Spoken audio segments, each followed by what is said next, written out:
allow yourself to settle comfortably wherever you are, knowing that the next few hours are yours alone.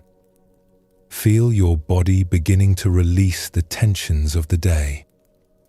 Notice how your shoulders soften, how your breath naturally slows and deepens. The modern world with its constant demands fades away as we prepare to travel together through timeless stories of awakening, compassion, and profound peace.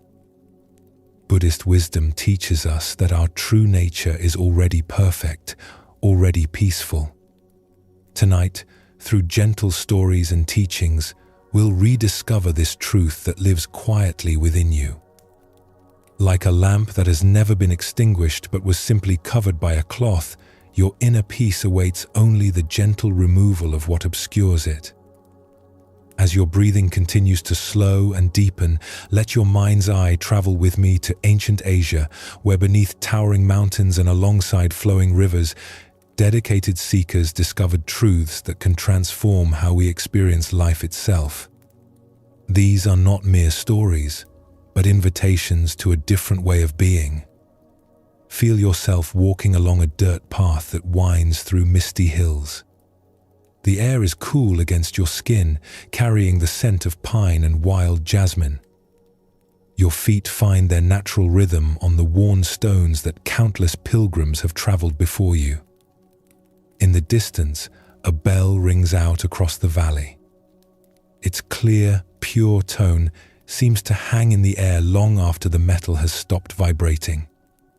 This is the morning bell of Shoji Temple, where an old monk named Dogen has been the keeper for nearly 40 years. You approach the temple as dawnlight filters through ancient trees.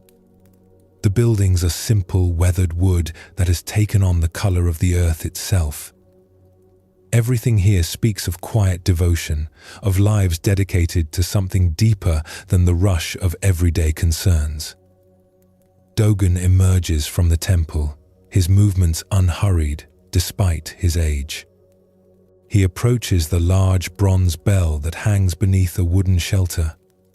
This bell has called the community to meditation for over 3 centuries, its voice unchanged by the passing of seasons and generations. A young novice monk approaches Dogen with a question that has been troubling him. "Master," he says, bowing respectfully, "I've been practicing meditation for 2 years now, but my mind is still filled with thoughts. When I sit in stillness, instead of peace, I find only noise. The other monks seem so calm, so focused. What am I doing wrong?" Dogen looks at the young man with kind eyes that have seen many students struggle with this same question. Instead of answering with words, he picks up the large wooden mallet used to strike the bell. "Listen carefully," Dogen says, and strikes the bell once. The deep, resonant tone flows out across the valley, rich and pure. Then he strikes it again and again, each ring as beautiful as the first. "Tell me," Dogen asks, "when I strike this bell, does it try to make a beautiful sound? Does it worry whether its voice is pure enough? Does it compare itself to other bells?" The novice considers this. "No, master. The bell simply responds to being struck. The sound arises naturally from its nature. And when the sound fades, Dogen continues, striking the bell once more. Does the bell grasp at the fading tone, trying to hold on to it? Does it worry about when the next ring will come? No, the young monk realizes. The bell returns to silence without resistance. Dogen nods, setting down the mallet. Your mind is like this bell. Thoughts arise when conditions cause them to arise, just as sound emerges when the bell is struck. The bell doesn't try to stop being a bell when it's ringing, and it doesn't try to keep ringing when the sound naturally fades. The young monk's eyes widen with understanding. So I shouldn't try to stop my thoughts? Would you ask the bell to stop responding when struck? Dogen replies gently. Instead, be like the bell itself. Let thoughts arise and pass away naturally without grasping or pushing away. The bell's nature remains unchanged whether it's ringing or silent. Your true nature remains peaceful whether thoughts are present or absent. As the morning progresses, the novice sits in meditation with a different understanding. When thoughts arise, he no longer fights them or judges himself. Like the bell's tone flowing out across the valley, thoughts come and go in the spacious awareness of his mind. The struggle ceases, and with it, a deeper peace emerges. Years later, when the novice has become a teacher himself, visitors often comment on the unusual serenity that seems to surround him. He always credits his old teacher Dogen and points to the temple bell. "That bell taught me everything I needed to know about meditation," he says with a smile. Our minds are naturally perfect instruments of awareness. We need only stop trying to be something other than what we are. As you rest tonight, remember Dogen's bell. Notice how thoughts naturally arise and pass away in your awareness like sounds echoing across a valley. There's no need to fight this natural process, no need to judge yourself when your mind wanders. Like the bell returning to silence, your awareness remains peaceful and unchanged beneath the movement of thoughts. Let your breathing deepen as you feel this truth settle into your understanding. Your mind, like the bell, has a natural state of peace that is never truly disturbed by the temporary sounds that pass through it. As your body grows heavier and more relaxed, let your mind travel to a small temple garden in the mountains of Tibet. Here, an old monk named Tenzin has tended the same patch of earth for 30 years. The garden is renowned throughout the region, not for exotic flowers or perfect landscaping, but for something much more unusual. The morning sun slants through the Himalayan air as you approach Tenzin, who kneels beside a bed of vegetables. His weathered hands move slowly through the soil, and you notice something remarkable. Among the carefully tended plants grow what most would call weeds. Dandelions bloom alongside sacred lotus flowers, wild grasses grow beside meditation herbs, and thorny brambles intermingle with fragrant jasmine. A visiting monk from the valley below watches Tenzin work, his confusion evident. Finally, he approaches the old gardener with a respectful bow. "Venerable Tenzin," the visitor says, "I've heard of your garden's fame, but I must admit I'm puzzled. In my monastery, we work very hard to remove all weeds, to create perfect order and beauty. But here you seem to welcome everything. Surely these wild plants compete with your cultivated ones?" Tenzin sits back on his heels, his face serene as he considers the question. He gestures toward a cluster of dandelions growing beside some carefully planted herbs. "Tell me, friend," Tenzin says, "who decided that some plants are weeds and others are flowers? Who determined that one form of life is more welcome than another?" The visiting monk starts to answer, then pauses, realizing the depth of the question. Tenzin continues, his voice gentle as the morning breeze. "When I first came to this garden 30 years ago, I too spent my days pulling out unwanted plants, fighting against what I judged as imperfect. I was exhausted, frustrated, and the garden never looked the way I thought it should." He stands slowly, brushing soil from his hands. "Then one day, I sat quietly among these plants and really looked at them. I saw that the dandelions fed the bees just as surely as the planted flowers. The wild grasses prevented erosion and provided shelter for small creatures. Even the thorny brambles had their purpose, protecting delicate seedlings from harsh winds." The visiting monk looks around the garden with new eyes, beginning to see the intricate web of relationships Tenzin describes. I realized, Tenzin continues, that my idea of the perfect garden was causing me to fight against the natural wisdom of life itself. Each plant has its role, its gift. When I stopped labeling them as wanted or unwanted, and instead learned to work with their natural qualities, the garden began to flourish in ways I never could have planned. He points to a section where wild mint grows alongside cultivated vegetables. The mint keeps insects away from the tomatoes. The deep roots of what I once called weeds bring minerals up from the subsoil to nourish the shallow-rooted herbs. What I thought was chaos was actually a deeper order that my limited understanding couldn't grasp. The visiting monk nods slowly. But surely some plants are harmful? Some things must be removed? Ah, Tenzin smiles. Now you ask the deeper question. Yes, sometimes intervention is needed. But I've learned to distinguish between what is truly harmful and what I simply don't understand. A plant that crowds out others completely or brings disease requires attention. But most of what I once fought against was simply different from my expectations. As the morning unfolds, Tenzin shows the visitor how he works with the garden's natural tendencies. He doesn't impose rigid order, but guides growth with gentle wisdom. Some plants he relocates to where they can thrive without overwhelming others. Some he prunes to encourage balance. But he no longer wages war against the natural world. The most important lesson, Tenzin says, as they sit quietly among the diverse plants, is that peace comes not from perfect control, but from wise acceptance. This garden has taught me to approach my own mind the same way. The visitor looks puzzled, so Tenzin explains further.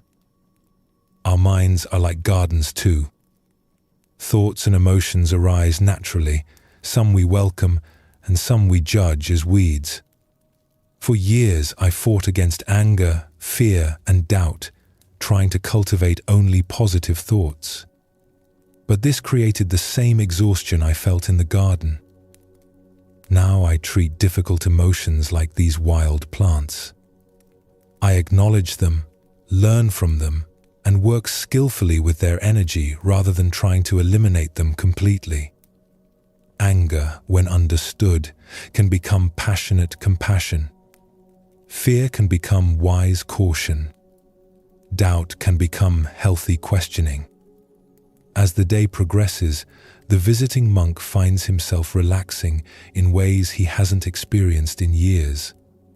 The garden's acceptance of diversity, its allowance for imperfection, creates a peace deeper than any he's found in perfectly manicured temple grounds. When he prepares to leave, he bows deeply to Tenzin. Thank you for showing me the wisdom of the unweeded garden. I understand now that I've been making life much harder than it needs to be. Tenzin nods, his hands already returning to the soil. Remember, friend, perfection is not about controlling every detail. True perfection lies in understanding the natural wisdom that connects all things, then working harmoniously with that wisdom rather than against it. As you rest tonight, consider your own inner garden. What thoughts and feelings have you been treating as weeds, fighting against, and trying to eliminate? Can you sense the natural wisdom in allowing them to exist while skillfully guiding their growth? Notice how your body naturally relaxes when you stop fighting against the thoughts that arise. Like Tenzin's garden, your mind can find peace not through perfect control, but through wise acceptance and gentle guidance. Feel your breathing slow as you imagine yourself sitting in that mountain garden, surrounded by the perfect imperfection of life flowering in all its diverse forms. Here, in this place of acceptance, true rest becomes possible. Let your awareness drift deeper now, like settling into still water. Feel yourself traveling to a remote forest path in ancient China where tall pines cast long shadows and the air carries the scent of earth and moss. Walking along this isolated trail is a Buddhist monk named Ryokan.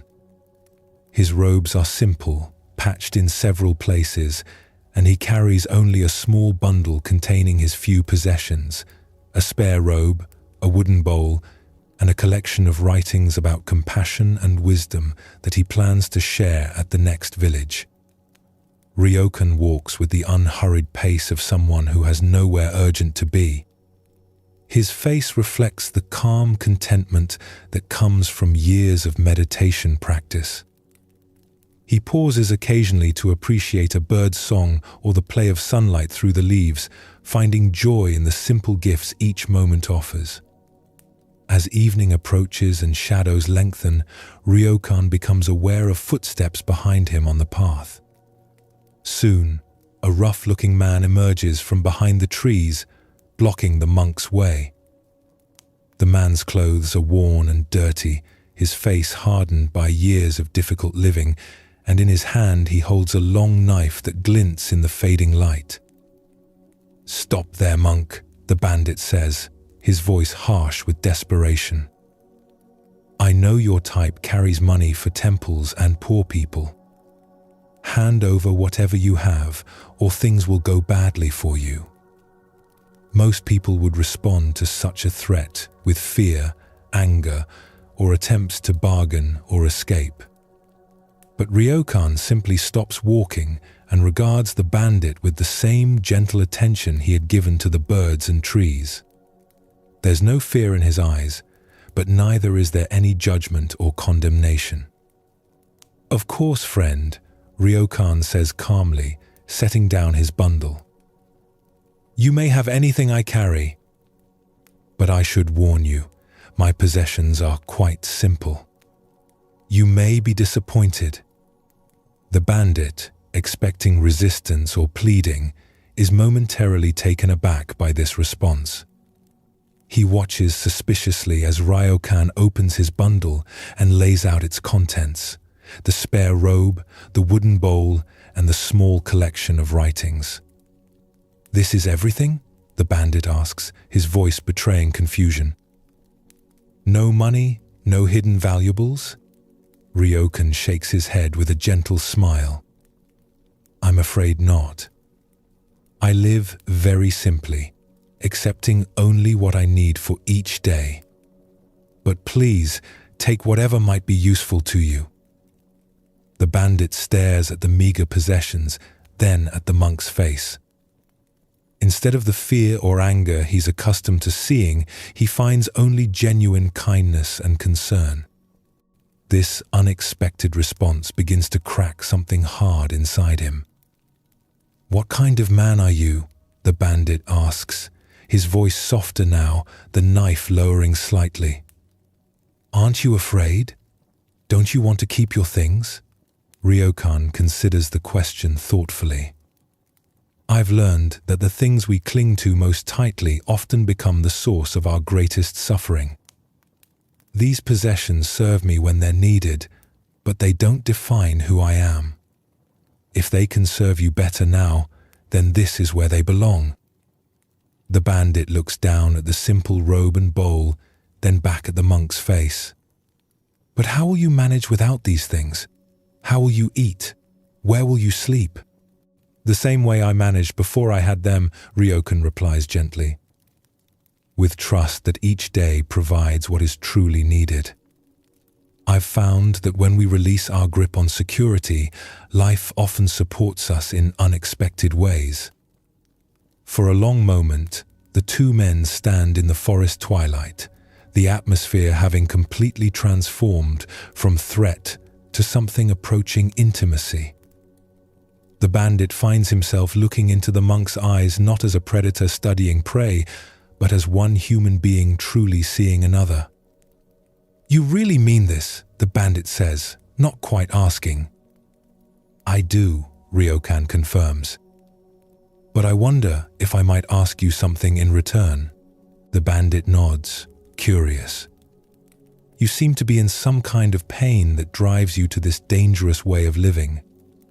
If it would help to talk about it, I'm willing to listen." The unexpected offer of compassion breaks through the bandit's hardened exterior. His shoulders slump, and for the first time in years, his face shows vulnerability rather than aggression. "I lost my family to sickness 2 years ago," he begins haltingly.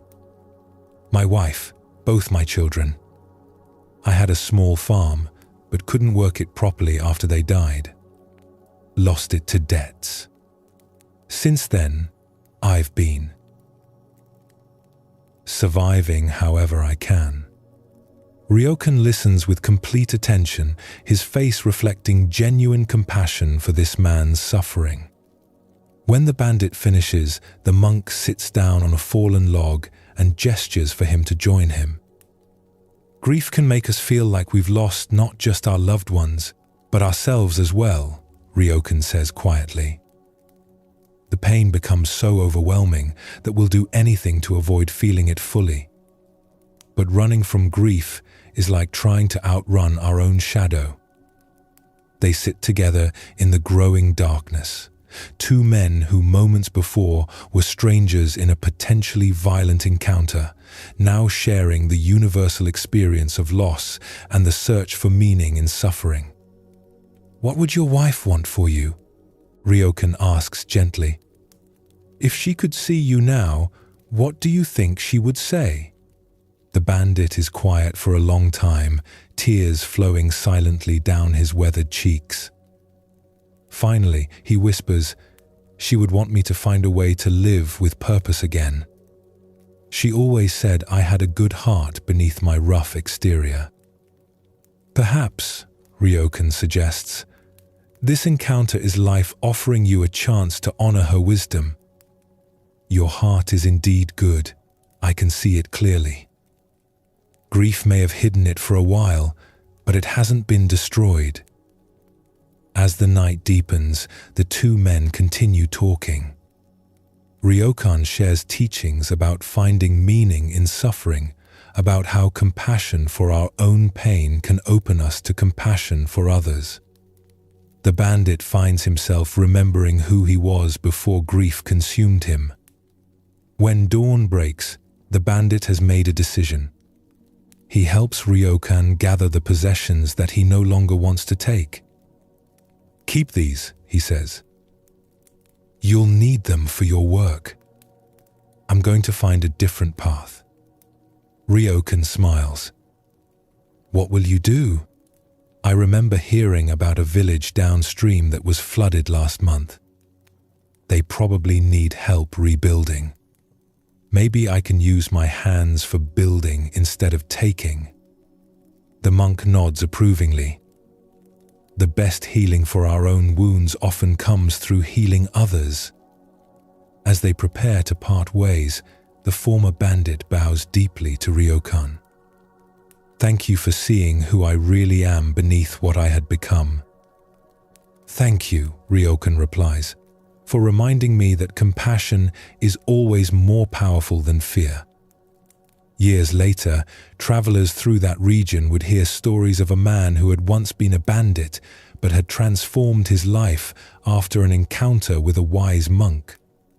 He had indeed gone to the flooded village and had become known for his tireless work, helping families rebuild their homes and lives. As for Ryokan, he continued his simple wandering, carrying the same few possessions and the same boundless compassion for all beings he encountered, showing through his example that true security comes not from what we possess, but from who we choose to be in each moment. Tonight, as you rest, consider where in your life you might be clinging too tightly to security, afraid of loss or change. Notice how Ryokan's willingness to let go with love created space for something beautiful to emerge. Feel your own heart opening to the possibility that generosity and trust might offer deeper security than holding on ever could. Let your body sink deeper into relaxation as you sense the profound peace that comes from releasing our grip on outcomes and resting in the inherent goodness that connects all beings. Your breathing has become deep and rhythmic now, carrying you further into peace. Allow your awareness to travel to a small tea house beside a mountain stream in Japan, where an unusual lesson in wisdom is about to unfold. The tea house is simple but elegant, with paper screens that filter the morning light into a soft glow. The sound of water flowing over stones creates a natural music that seems to slow time itself. Here, an elderly Zen master named Hoshin meets regularly with students and visitors who seek to understand the deeper teachings of Buddhism. This morning, a university professor has come to visit Hoshin. The professor is a distinguished man, well known for his scholarly work on comparative religion. His reputation for intellectual brilliance has earned him recognition around the world, and he has written several books attempting to explain Eastern philosophy to Western minds. The professor arrives carrying a briefcase full of notes and questions, prepared to engage in deep philosophical discussion with the Zen master. He has studied Buddhist texts extensively and feels confident in his ability to understand whatever teachings Hoshin might offer. Hoshin greets the professor with a simple bow and invites him to sit on a cushion beside the low table where tea will be served. The master's demeanor is calm and unhurried, in contrast to the professor's barely contained intellectual energy. "Master Hoshin," the professor begins, settling himself and opening his briefcase, "I've come to learn about authentic Zen teaching. I've read extensively about meditation, enlightenment, and Buddhist philosophy, but I feel there are subtleties that can only be understood through direct contact with a genuine teacher." Hoshin nods respectfully and begins preparing tea with slow, deliberate movements. He arranges the cups, heats the water, and measures the tea leaves with complete attention to each detail. "I'm particularly interested," the professor continues, "in the concept of emptiness as it relates to consciousness. I've studied Nagarjuna's philosophical arguments, compared them with Yogacara teachings, and I believe I understand the basic framework. But I'd like to hear your perspective on how emptiness relates to practical meditation experience." The master continues his tea preparation without responding, his attention apparently completely absorbed in the simple task at hand. When the tea is ready, he lifts the pot and begins pouring into the professor's cup. The professor, pleased to have a moment to collect his thoughts, watches as Hoshin pours the tea. The cup fills with the aromatic green liquid, steam rising gently in the morning air. But then something strange happens. Hoshin continues pouring even after the cup is full. Tea begins to overflow, spilling onto the wooden table and dripping to the floor. Still, the master continues pouring, his face calm and concentrated as if this were the most natural thing in the world. "Master!" the professor exclaims, jumping to his feet. "Stop! The cup is already full. No more tea can go in." Hoshin finally sets down the teapot and looks at the professor with clear, peaceful eyes. "Exactly," he says simply. The professor stares at the overflowing cup, then at the master's serene face, confusion evident in his expression. "I don't understand.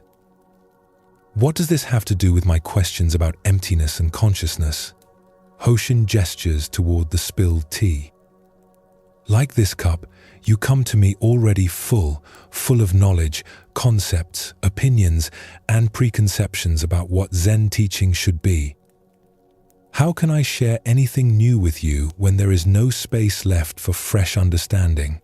The professor's mind reels as he processes this simple but profound demonstration. His academic training has taught him to approach new information by relating it to what he already knows, by fitting it into existing frameworks of understanding. But Hoshin is suggesting something entirely different. "Are you saying my knowledge is worthless?" the professor asks, somewhat defensively.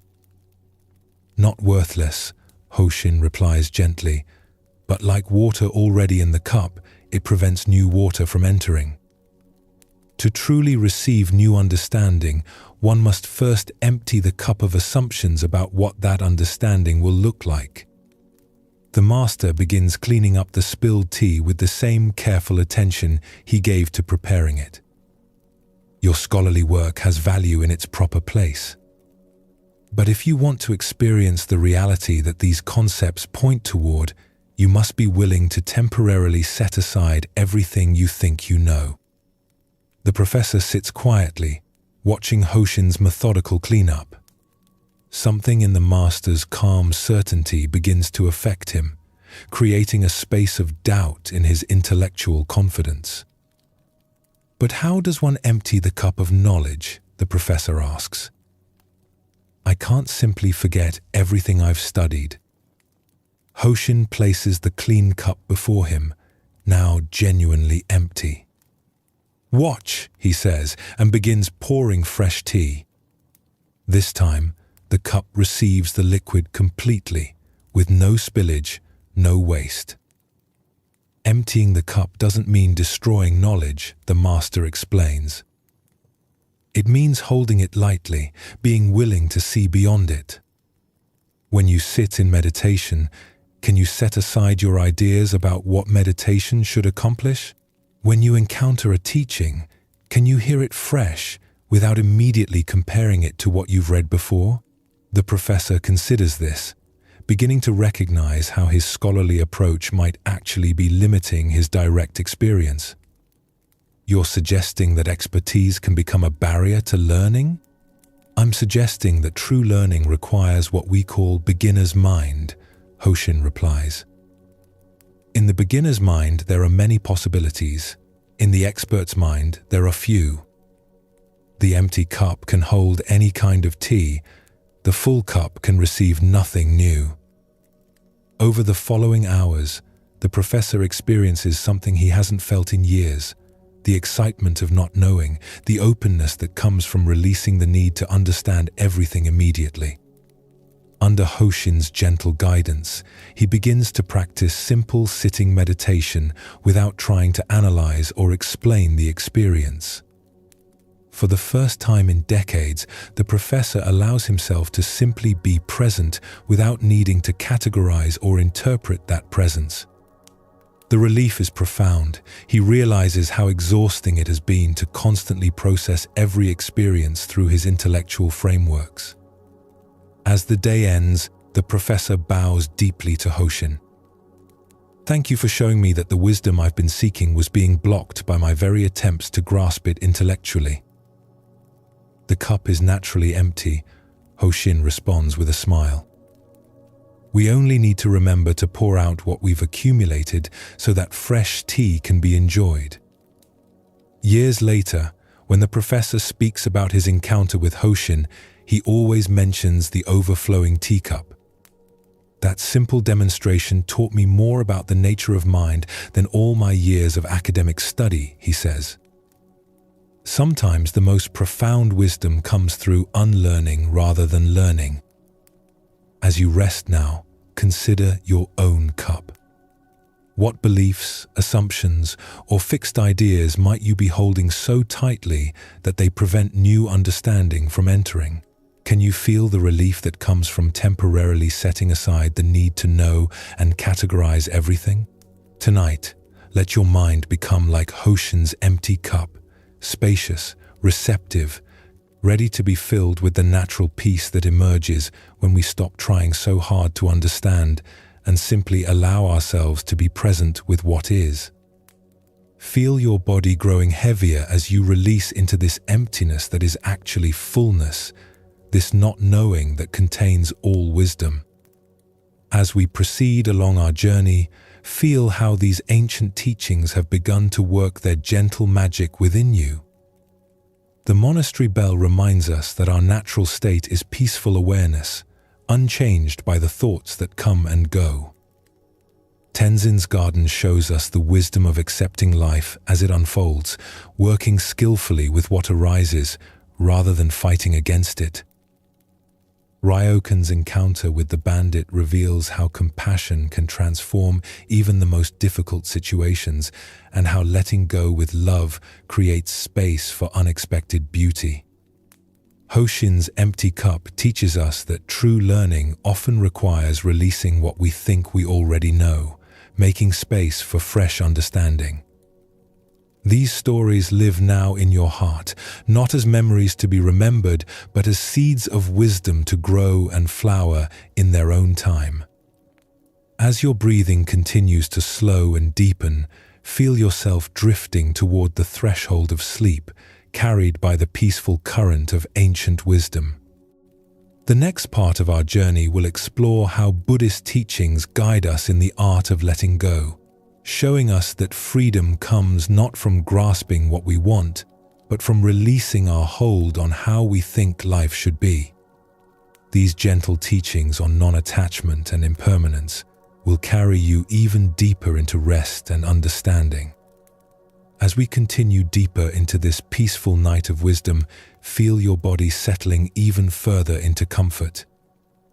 The foundation stories have prepared rich soil in your awareness, and now we explore one of Buddhism's most liberating teachings, the art of letting go. Your breathing naturally slows as we journey into understanding how attachment creates suffering and how release brings freedom.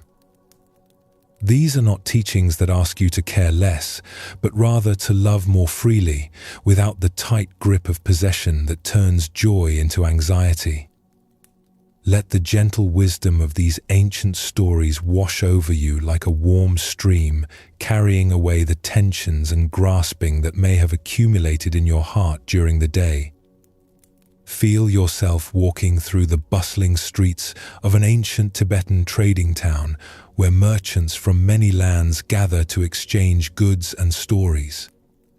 The air carries the scent of yak butter, tea and incense, mixed with the leather of saddlebags and the dust of long journeys. Among the merchants is a man named Tenzin, whose success in trading has made him wealthy beyond his early dreams. His caravans travel the silk routes carrying precious goods between distant lands, and his warehouses are filled with gold, silver, fine silks, and rare spices. By every measure the world recognizes, Tenzin has achieved prosperity and security. But as you observe Tenzin more closely, you notice something troubling beneath his outward success. His eyes dart constantly, checking his goods, counting his coins, watching for threats to his wealth. His shoulders carry a tension that never fully releases, even in sleep. The success he worked so hard to achieve has become a burden that grows heavier each day. One evening, after a particularly profitable trading day, Tenzin sits in his private room counting the day's earnings. Gold coins flow through his fingers like water, their soft clinking usually a sound that brings him satisfaction. But tonight, instead of joy, he feels only a gnawing anxiety about losing what he has gained. Unable to sleep, Tenzin walks through the town's quiet streets until he finds himself at a small monastery on the hillside. Through an open window, he hears the gentle voice of an old lama giving evening teachings to a small group of students. Curious, he approaches and asks permission to listen. The lama, whose name is Jamyang, welcomes the merchant with a warm smile. "Please join us, friend. We were just discussing the nature of true wealth."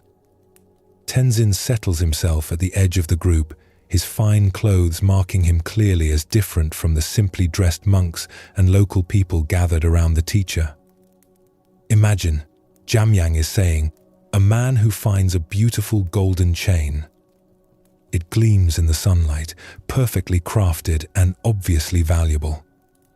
He puts it around his neck and feels proud of his good fortune. The teacher pauses, his eyes twinkling as they briefly meet Tenzin's. But this man does not realize that the chain, though made of gold, is also forged with invisible links of worry. Each day he wears it, he becomes more concerned about losing it, about others stealing it, about it breaking or tarnishing. Tenzin shifts uncomfortably, feeling as if the Lama is speaking directly to him.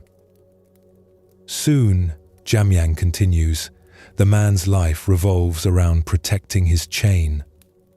He cannot sleep peacefully for fear of thieves. He cannot travel freely because he might lose it. He cannot enjoy simple pleasures because his mind is always focused on his precious possession.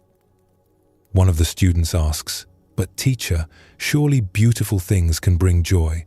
The chain is genuinely valuable." "Ah," the Lama nods, "this is the subtle trap. The chain itself is neither good nor bad. Gold has its uses and beauty. The problem lies not in having the chain, but in the chain having him. When we grasp our possessions so tightly that we become their prisoners, then our treasures become our jailers." Tenzin feels his heart racing as he recognizes himself in this teaching. His wealth, earned through years of hard work and careful planning, has indeed become a prison. Every gold coin in his counting room represents not just value, but worry. Each profitable trade brings not just success, but increased fear of loss. After the teaching ends, Tenzin approaches Jamyang privately. "Venerable teacher," he says, his voice heavy with emotion, "I fear you were speaking directly about my life tonight. I have worked for 20 years to build my wealth, but now I find that my possessions possess me more than I possess them. Yet I cannot simply give everything away. I have responsibilities, employees who depend on me. How does one find freedom without abandoning duty?" The Lama regards him with compassionate eyes. "Tell me, friend, when you hold water in your cupped hands, what happens if you grip too tightly?" Tenzin considers this. "The water flows out through the spaces between my fingers. And if you hold your hands too loosely, the water flows out just the same. But if you hold your hands just right, neither grasping nor careless, then the water stays, and I can drink or offer it to others." Jamyang nods approvingly. "This is the wisdom you seek. The art of holding your wealth lightly enough that it remains fluid and useful, but not so tightly that it becomes stagnant and burdensome." Over the following weeks, Tenzin visits the monastery regularly, learning to practice meditation and study the teachings on non-attachment. Slowly, he begins to understand that letting go doesn't mean having less. It means being free to enjoy what he has without being enslaved by it. He starts making changes in how he conducts his business. Instead of hoarding profits out of fear of future lack, he begins sharing more generously with his workers and supporting community projects. Rather than expanding his business out of greed, he focuses on conducting trade with integrity and fairness. Most surprisingly, these changes don't reduce his prosperity, they enhance it. Employees work more loyally when treated generously. Customers trust him more when they see his genuine care for fairness. His reputation grows not just for shrewd dealing, but for ethical conduct. More importantly, Tenzin rediscovers the joy of simple pleasures he had forgotten in his anxious pursuit of more. He takes time to appreciate the sunset over the mountains, to share unhurried meals with friends, to listen to music without constantly calculating profit and loss in the back of his mind. One evening, months later, Tenzin sits with Jamyang, watching stars emerge in the clear mountain sky. The merchant's face has changed, the lines of constant worry have softened, replaced by a peaceful alertness to the beauty around him. "I understand now," Tenzin says quietly, "that the golden chain was never really the problem. The problem was my belief that holding it tightly would make me secure. In trying to grasp security, I lost the very peace I was trying to protect." "And now?" Jamyang asks gently. Tenzin smiles, his whole being more relaxed than it has been in years. "Now I wear my wealth like a loose garment, comfortable when needed, but never binding. My business continues, my responsibilities are met, but I am no longer possessed by my possessions." The Lama nods. This is the freedom that comes from understanding impermanence. When we truly accept that everything changes, that nothing can be held onto forever, we can enjoy what comes our way without the suffering that comes from grasping. Years later, Tenzin becomes known not just as a successful merchant, but as a man of unusual wisdom and generosity. Younger traders seek his advice not just about commerce, but about finding balance between worldly success and inner peace.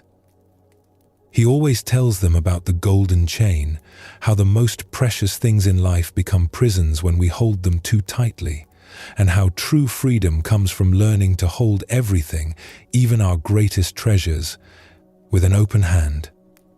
Tonight, as you rest, consider what golden chains you might be wearing. What possessions, relationships, or achievements have you been grasping so tightly that they've become sources of anxiety rather than joy? Feel the relief that comes from imagining holding them more lightly, with trust rather than fear. Let your breathing deepen as you sense the freedom that comes from releasing the tight grip of ownership, allowing life's gifts to flow through your hands like water, staying when needed, flowing onward when their time has passed. Your body continues to grow heavier with each breath as we travel now to a small tea house where an aged Zen master named Rikyu prepares for his daily tea ceremony. This is not the elaborate tea ceremony known to the wealthy, but a simple, mindful preparation of tea that has been his practice for 50 years. The room is spare but beautiful, with paper screens filtering gentle light and a single scroll hanging in the alcove. On a wooden shelf sits Rikyu's most treasured possession, a tea bowl that has been in his family for generations. The bowl is not flashy or ornate, but it holds perfect proportions, its glaze the subtle color of autumn leaves. This bowl has been with Rikyu through all the seasons of his life. He drank his first tea as a young student from this bowl, shared countless moments of contemplation with it in his hands, and offered tea to visitors from its humble depths. It has become, in a way, an extension of his own practice, a silent witness to decades of mindful presence.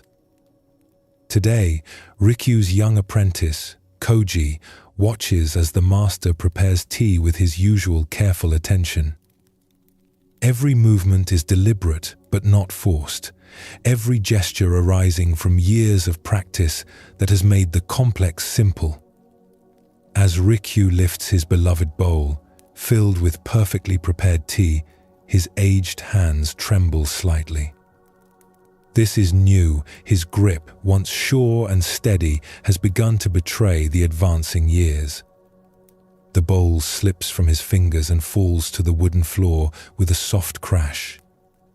Koji gasps and rushes forward, expecting to see his master devastated by the loss of his treasured possession. The bowl lies in several pieces, its centuries-old beauty ended in an instant.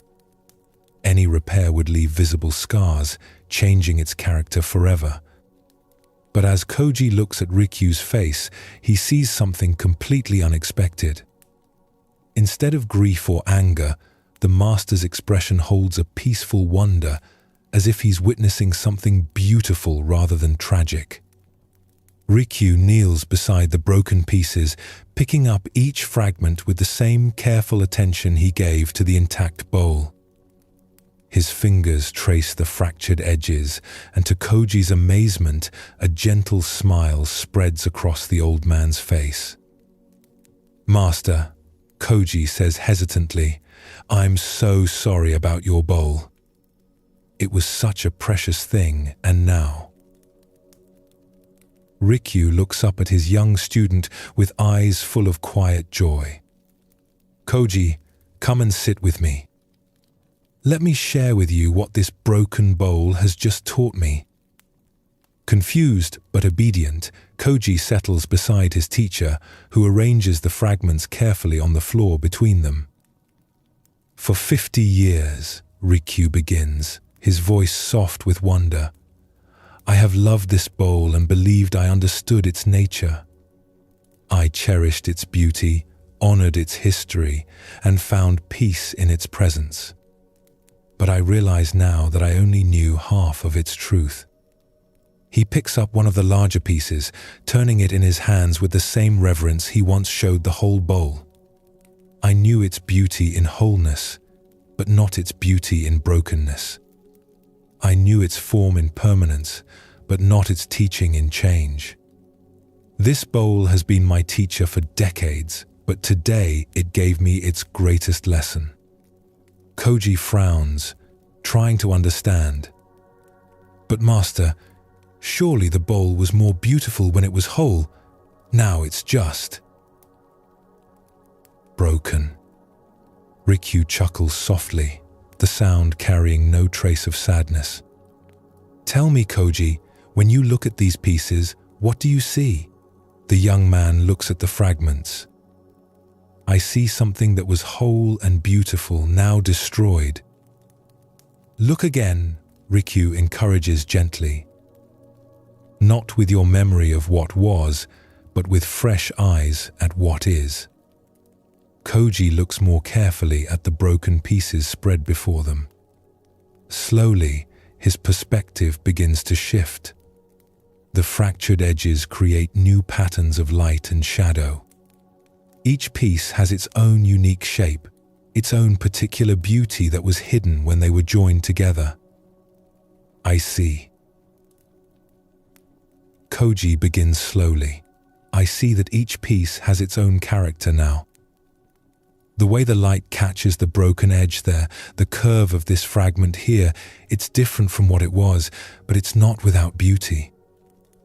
"Yes," Rikyu nods approvingly. "And what else?" Koji studies the fragments more deeply. "The bowl that I knew was always changing, wasn't it? Every time we used it, every wash, every touch of our hands was slowly changing it. I just couldn't see those changes because they were so gradual." "Exactly. This bowl has been teaching us about impermanence every day, but we could only hear the lesson when it spoke loudly enough, in breaking, to catch our attention." The master gathers the pieces gently, placing them in a wooden box. "For 50 years, I loved this bowl's temporary form. But I was also, without realizing it, suffering from the fear of losing that form. Every time I lifted it, part of my mind worried about dropping it. Every guest who used it made me slightly anxious about possible damage." He closes the box tenderly. "Now that fear is gone. The thing I was afraid of losing has been lost, and instead of devastation, I find freedom. I am released from the anxiety of protecting what cannot be protected forever." Koji begins to understand something profound. So the bowl's breaking was not a tragedy, but a completion of its teaching? In a way, yes. Everything in this world has the nature of breaking, changing, passing away. When we try to hold on to temporary forms as if they were permanent, we create suffering for ourselves. But when we can appreciate the beauty in each moment of a thing's existence, including its moment of change or ending, we find a deeper peace. Rikyu stands and begins preparing tea using a simple, plain bowl from his shelf. His movements are even more graceful than before, completely free from the subtle tension that comes from protecting something precious. "Will you miss the old bowl?" Koji asks. "I am grateful for every moment it graced my practice," Rikyu replies, pouring tea with serene attention. "But missing it would mean I hadn't fully received its gifts. It taught me mindfulness for 50 years, and then it taught me non-attachment in a single moment. How could I ask for a more perfect teacher?"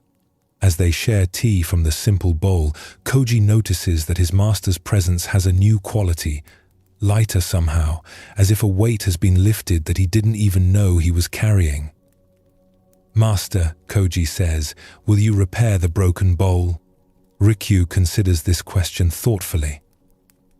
"Perhaps I will practice the art of kintsugi, joining the pieces with gold, making the breaks part of its beauty rather than trying to hide them. But if I do, it will be to create something new, not to desperately restore what was lost." Years later, when visitors ask about the beautiful bowl with golden veins that sits in a place of honor in the tea house, Rikyu tells them the story of the day his favorite cup taught him its greatest lesson.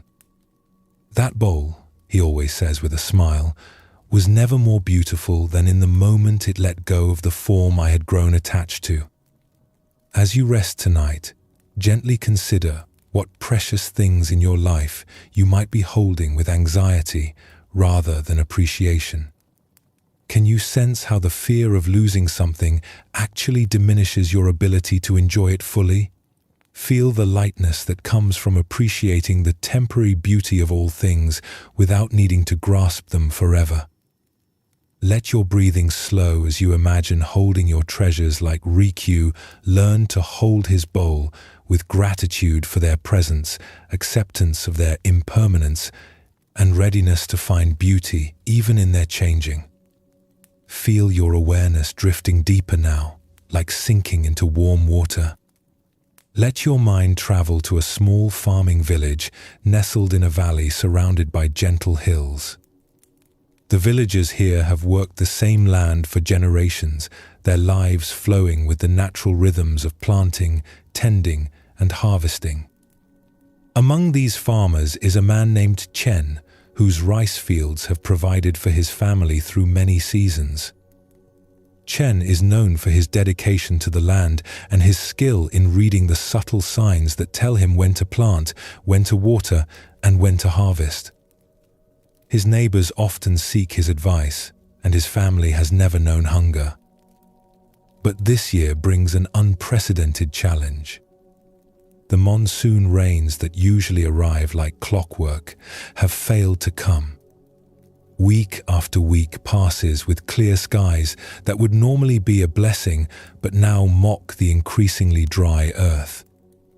At first, Chen responds as he always has to challenges, with increased effort. He carries water from the distant stream, making trip after trip with heavy buckets until his back aches and his hands are raw. He adjusts his planting patterns, chooses more drought-resistant seeds, and studies the sky constantly for any sign of approaching rain. As weeks become months, Chen's anxiety grows along with his efforts. He rises before dawn and works past sunset, trying through sheer determination to force his usual harvest from the unwilling earth. His wife, May, watches her husband growing thin and hollow-eyed, pouring all his strength into fighting against circumstances beyond anyone's control. The other farmers in the village respond differently to the drought. Some, like Chen, fight harder against the conditions. Others fall into despair, sitting in their houses and lamenting their fate. But one farmer, an elderly man named Lao Jiang, responds in a way that puzzles everyone. Lao Jiang spends his mornings doing the essential work, carrying what water he can to his most vital crops, caring for his animals, maintaining his tools. But instead of working frantically all day like Chen, or despairing like some others, Lao Jiang spends his afternoons sitting peacefully under an old tree, sometimes reading, sometimes just watching the sky with calm attention.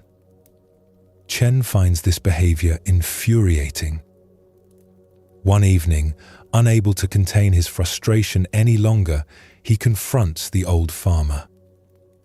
"Jiang," Chen says, his voice tight with exhaustion and stress, "how can you sit there so peacefully when our crops are dying? Don't you care about your family's future?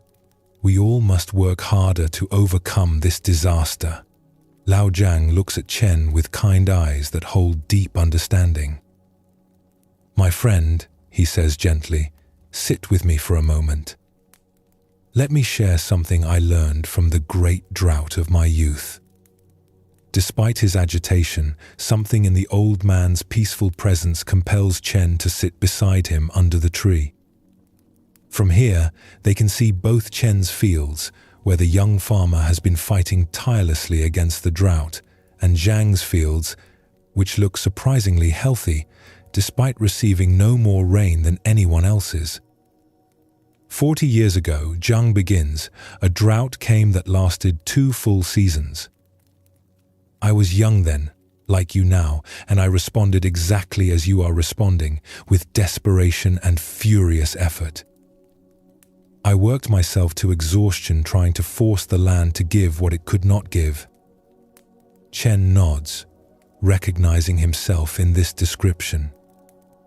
By the end of that first season, Zhang continues, I had made myself sick with worry and overwork. My family was suffering not just from crop failure, but from my constant anxiety and anger. I was fighting against the drought as if it were a personal enemy that could be defeated through rage and effort. The old farmer pauses, watching a bird settle in the branches above them. Then an old monk passed through our village. He saw me collapsing in my field from exhaustion and dehydration, and he helped me to the shade. When I told him angrily about the injustice of the drought, about how hard I had worked and how little it had accomplished, he said something that changed my understanding forever. "What did he say?" Chen asks, his curiosity overcoming his agitation. He said, "Young man, you are trying to make the sky rain through anger. But the sky has never learned to respond to human demands. It follows laws much older and deeper than our desires. What if you worked with the drought instead of against it?" Chen frowns. "Work with the drought? That makes no sense. Drought is our enemy. It destroys crops and threatens our families." Zhang smiles patiently. "That's exactly what I thought. But the monk asked me to consider what the drought might be trying to teach, what opportunities it might be offering that I couldn't see while I was busy fighting it." The old farmer gestures toward his fields. So I began to observe the drought with curiosity instead of hatred. I noticed which plants survived with minimal water, which practices conserved moisture most effectively, which timing of activities worked best in the changed conditions. More importantly, Zhang continues, I noticed how my fighting against the drought was making everything worse. My anxiety was affecting my judgment. I made poor decisions because I was acting from fear instead of wisdom. My anger was poisoning my relationships with neighbors when we needed to support each other most. Chen looks around the village, recognizing the truth in this observation. The farmers who are fighting most desperately against the drought seem also to be the most isolated, the most difficult to live with. "So what did you do differently?" Chen asks. "I began to practice what the monk called flowing like water. Instead of trying to force my usual farming methods to work in impossible conditions, I adapted my approach to the reality of what was. I focused my limited water on my most essential crops instead of trying to save everything. I learned preservation techniques I had never needed before. Zhang points to a section of his field where different plants grow in careful arrangement. I discovered that some crops actually thrive in drier conditions, producing flavors and medicines that aren't available in wet years. I learned to see the drought not as pure disaster, but as a different kind of season with its own gifts and challenges. Chen stares at the thriving plants, then at his own struggling fields. But what about accepting failure? What about the crops that will certainly be lost? Accepting what cannot be changed freed my energy to work skillfully with what could be influenced, Zhang replies. Instead of exhausting myself in futile battles, I could focus on creative solutions. Instead of making my family miserable with constant worry, I could offer them calm leadership during a difficult time. As evening light fades around them, Chen feels something shifting in his understanding. The tight knot of anxiety in his chest begins to loosen slightly. The drought will end when it ends, Zhang continues. My fighting it will not bring rain one day sooner, 5. But my working skillfully within its conditions can minimize the damage and even discover new possibilities. Most importantly, I can choose whether this challenging season makes me bitter and exhausted or wise and resilient. Over the following weeks, Chen gradually changes his approach. He still works hard, but his efforts become more focused and strategic rather than desperate. He seeks advice from neighbors instead of isolating himself in prideful struggle. He experiments with new techniques suggested by the conditions rather than trying to force old methods to work. Most remarkably, Chen begins to find moments of appreciation even within the difficult circumstances. The clarity of the drought sky reveals stars he had never noticed. The simplified farm work allows more time for conversation with his children. The challenge brings out creative problem-solving abilities he didn't know he possessed. When the rains finally return, Chen's harvest is smaller than in normal years, but his family is well fed and his relationships are stronger than ever. He has learned skills and developed resilience that will serve him through future challenges of all kinds. Years later, when young farmers face their own difficult seasons, Chen shares the wisdom he learned from Lao Zhang. There are circumstances we cannot change and circumstances we can influence.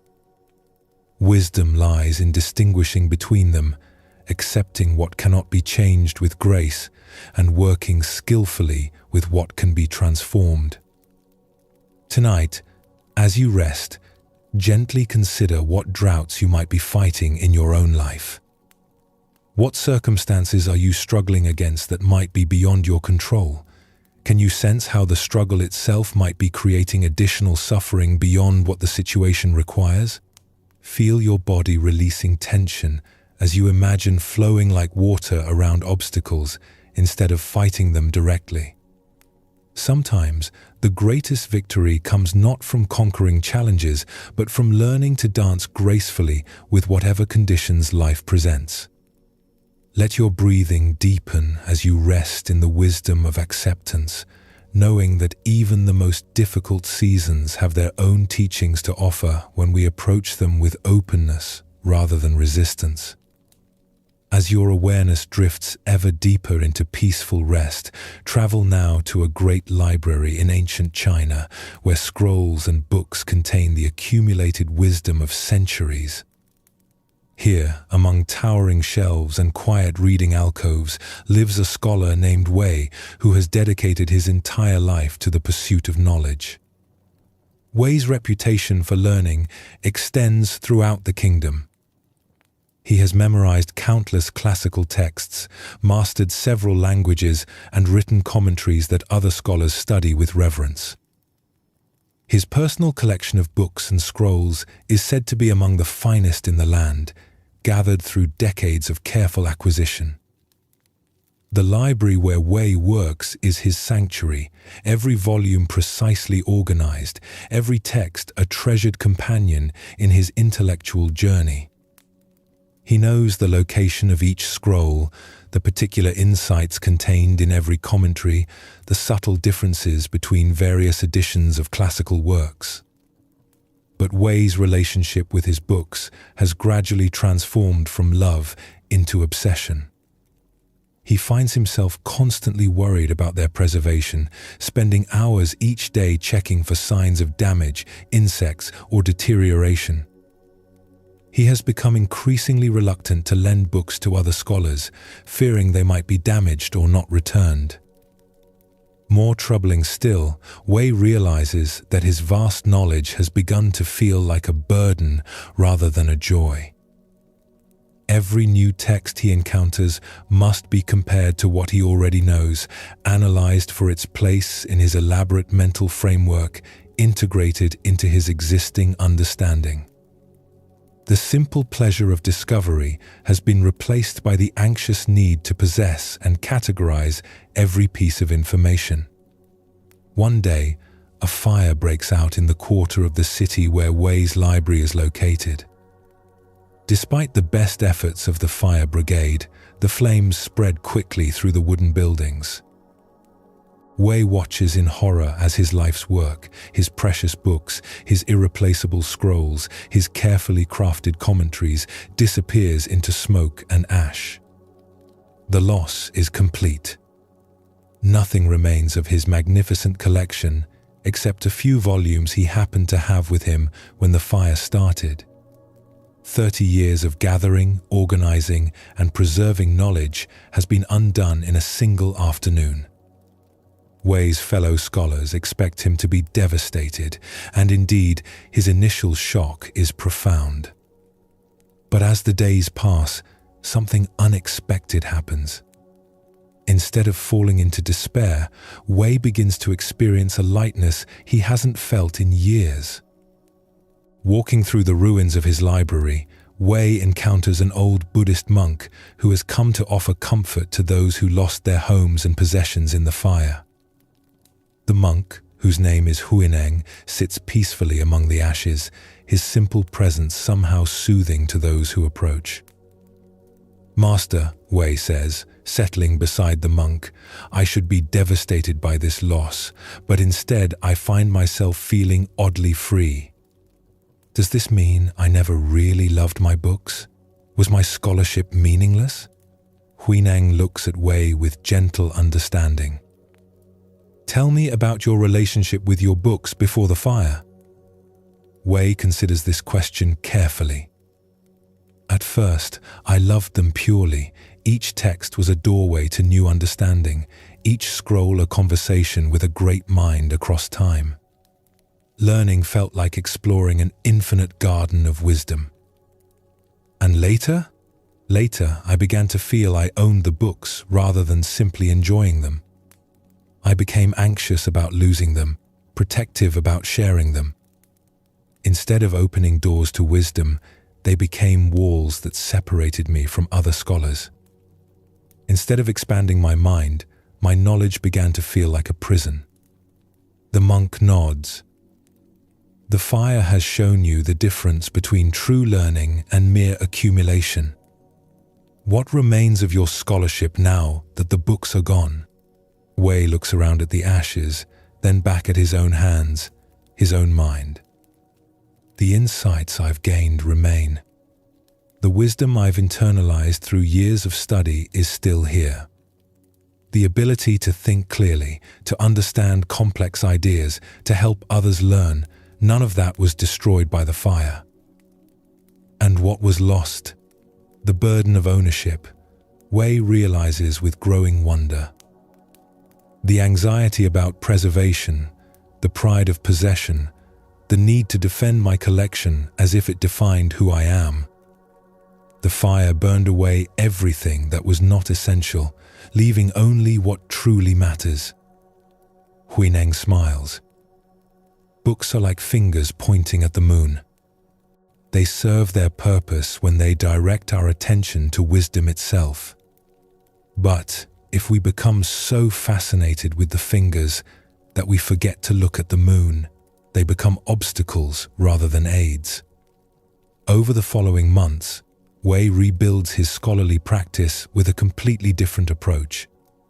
Instead of trying to recreate his lost library, he focuses on sharing the knowledge he has internalized.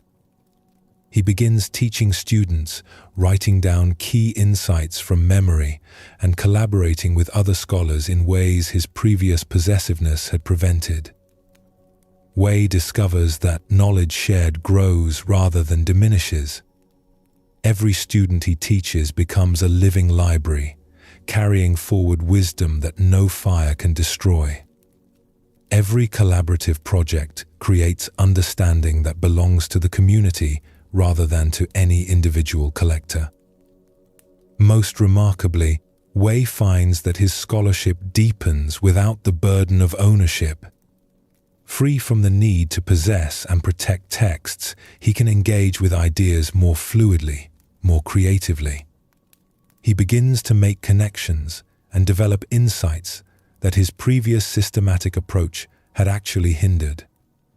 When other scholars ask about his transformation, Wei often takes them to the site where his library once stood, now rebuilt as a community garden. "I learned," he tells them, "that the greatest treasures are those that increase when shared and cannot be destroyed by external circumstances. True knowledge lives not in books we own, but in wisdom we embody." Real scholarship is not about accumulating information, but about becoming the kind of person who can think clearly and help others understand. He pauses, watching children play among the flowers that now grow where his books once gathered dust. "The fire took my collection, but gave me back my true calling, not to hoard wisdom, but to cultivate it, not to own knowledge, but to serve it." Years later, scholars speak of Wei not as the man who lost a great library, but as the teacher whose wisdom seemed to flow endlessly from an inexhaustible inner source. His students, scattered across the kingdom, carry forward his insights in ways that no physical collection ever could.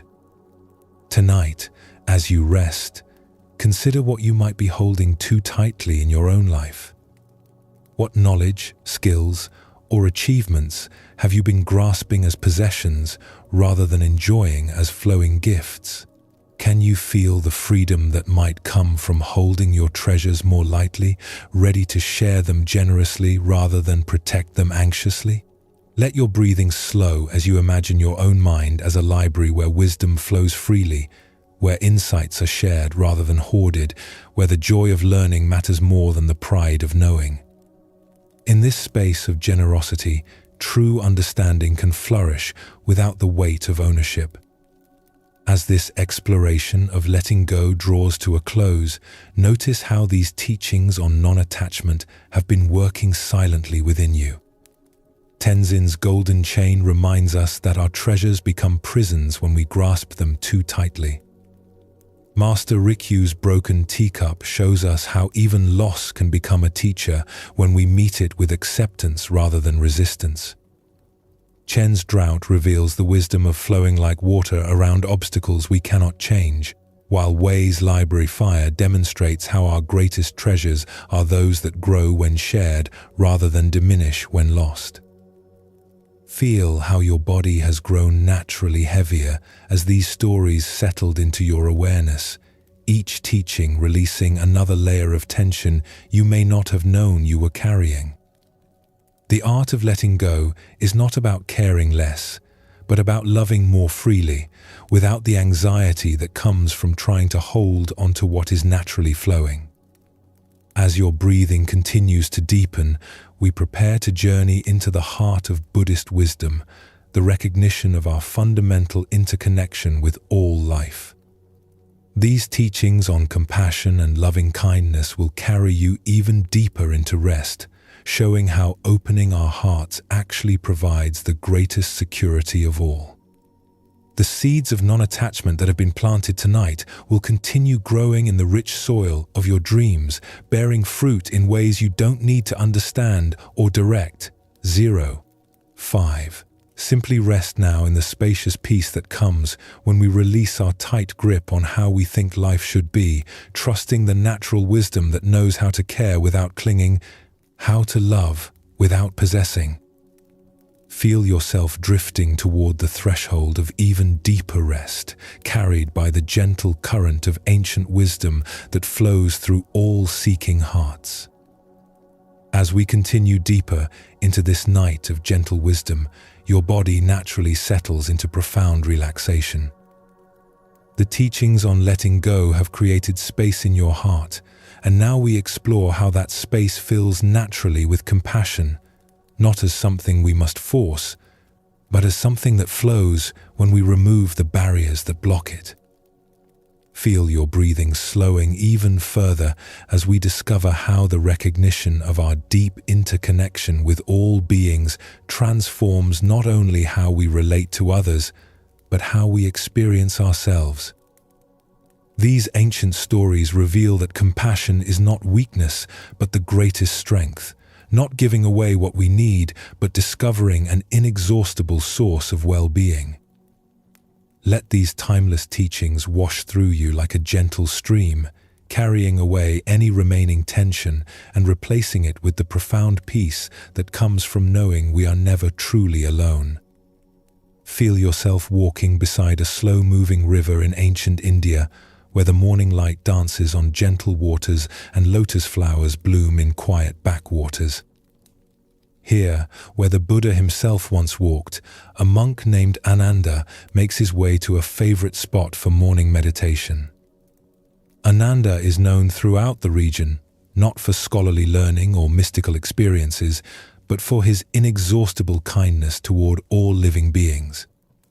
Children follow him through village streets because he always has time to listen to their stories. Merchants trust him because they've never known him to speak harshly even when bargaining. Even animals seem to sense his gentle nature and approach without fear. This morning, as Ananda settles beneath a banyan tree for meditation, he hears a faint splashing from the river. Looking toward the sound, he sees a small creature struggling in the water near the bank. It's a scorpion that has somehow fallen in and is drowning, its tiny legs thrashing desperately against the current. Without hesitation, Ananda rises and wades into the shallow water. He reaches down to lift the scorpion to safety, but as his fingers close around the small creature, it stings him sharply on the palm. The sudden pain causes him to jerk his hand back, and the scorpion falls back into the water. Ananda looks at his stung hand, already beginning to swell, but shows no anger or frustration.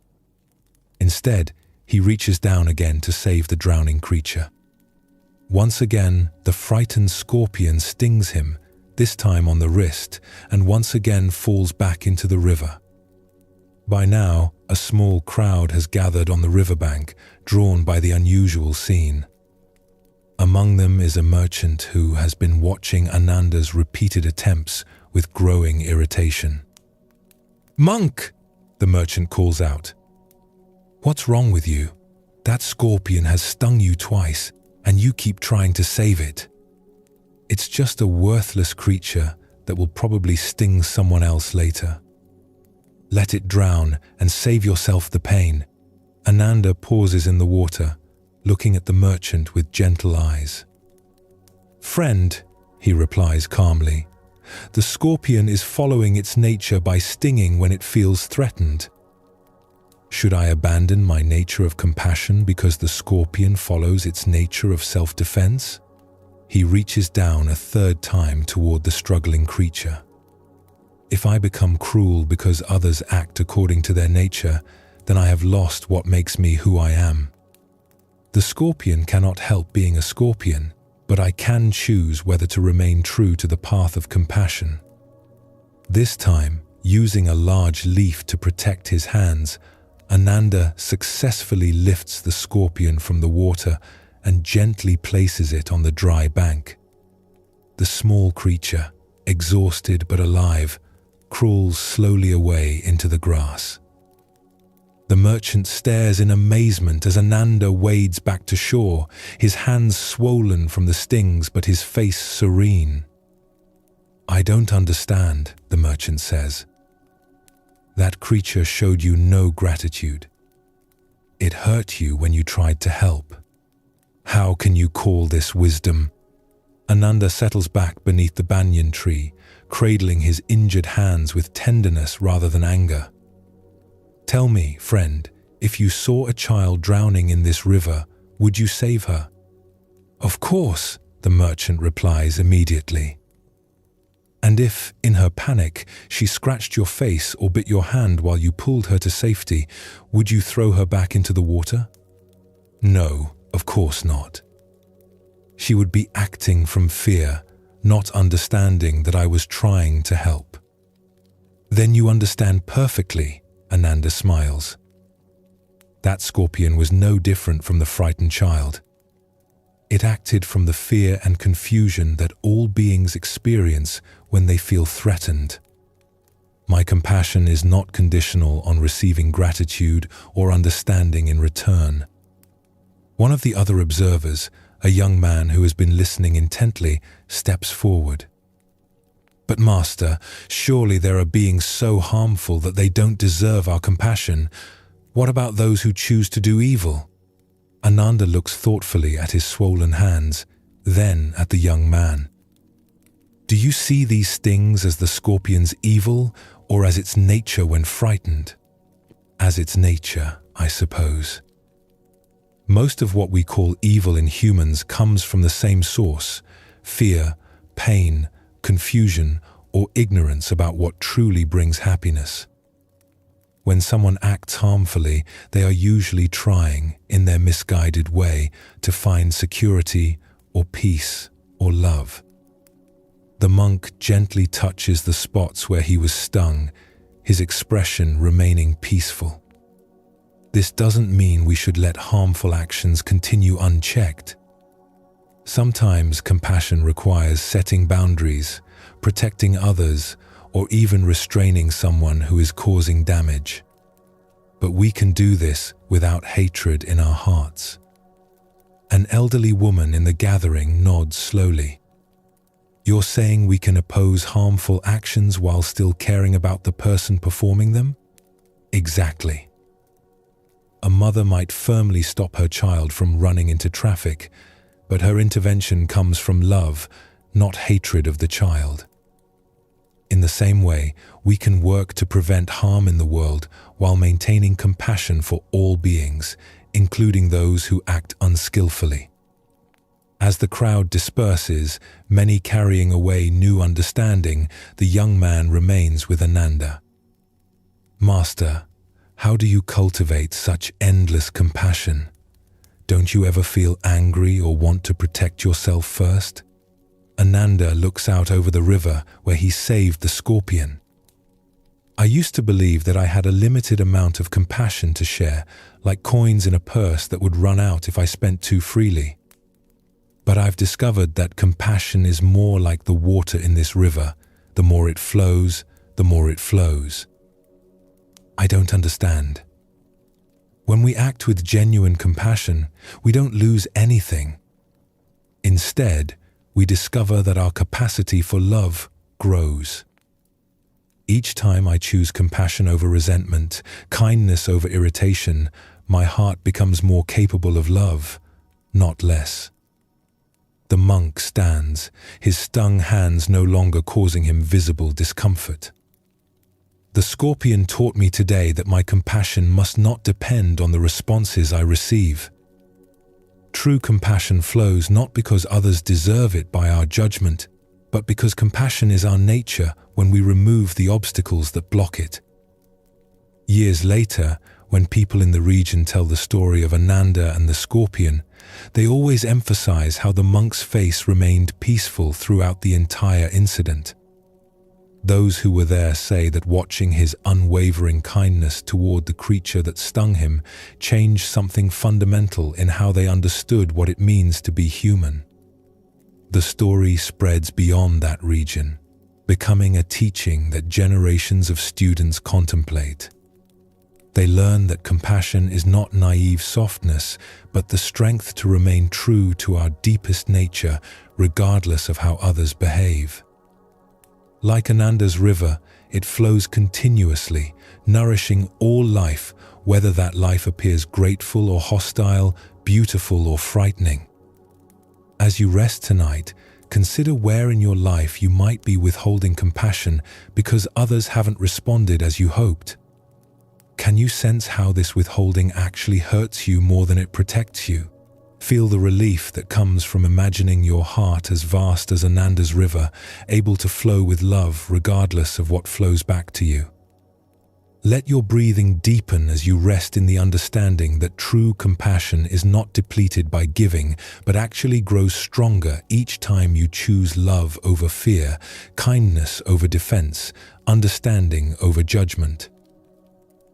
Feel your awareness drifting deeper now, like settling into a warm, peaceful lake. Let your mind travel to a remote mountain village where ancient grievances have poisoned relationships between neighbors for generations. Here, old wounds fester like infected thorns, and the simple act of walking to the market can trigger conflicts that trace their roots back decades. Into this troubled place comes a wandering monk named Thich Min, whose reputation for healing bitter disputes has reached even these isolated mountains. The village elders have invited him reluctantly, more from desperation than faith, after their own attempts to restore peace have failed repeatedly. Thich Min arrives during the worst possible time, the anniversary of a conflict that split the village into two hostile camps. 30 years earlier, a boundary dispute between two families over water rights escalated into accusations of theft, then violence, then a blood feud that gradually pulled in every household, forcing people to choose sides. By now, the original dispute has been forgotten by many, but the hatred has taken on a life of its own. Children grow up learning to despise neighbors they've never spoken to.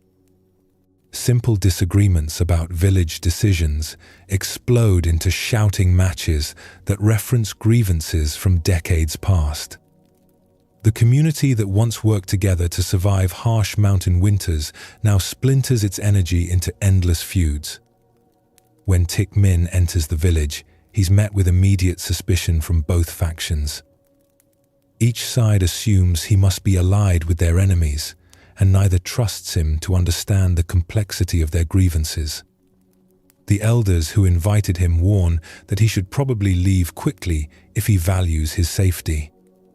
But instead of addressing the feuding groups directly, Thich Min does something unexpected. He finds the village well, the one source of water that everyone must use regardless of their factional loyalties, and begins cleaning it. Working alone with quiet concentration, he removes debris that has accumulated over the years of neglect. He scrubs the stones, clears the channels, and repairs the simple mechanism that draws water from the depths. People from both sides of the village watch him suspiciously, but no one interferes with work that benefits everyone.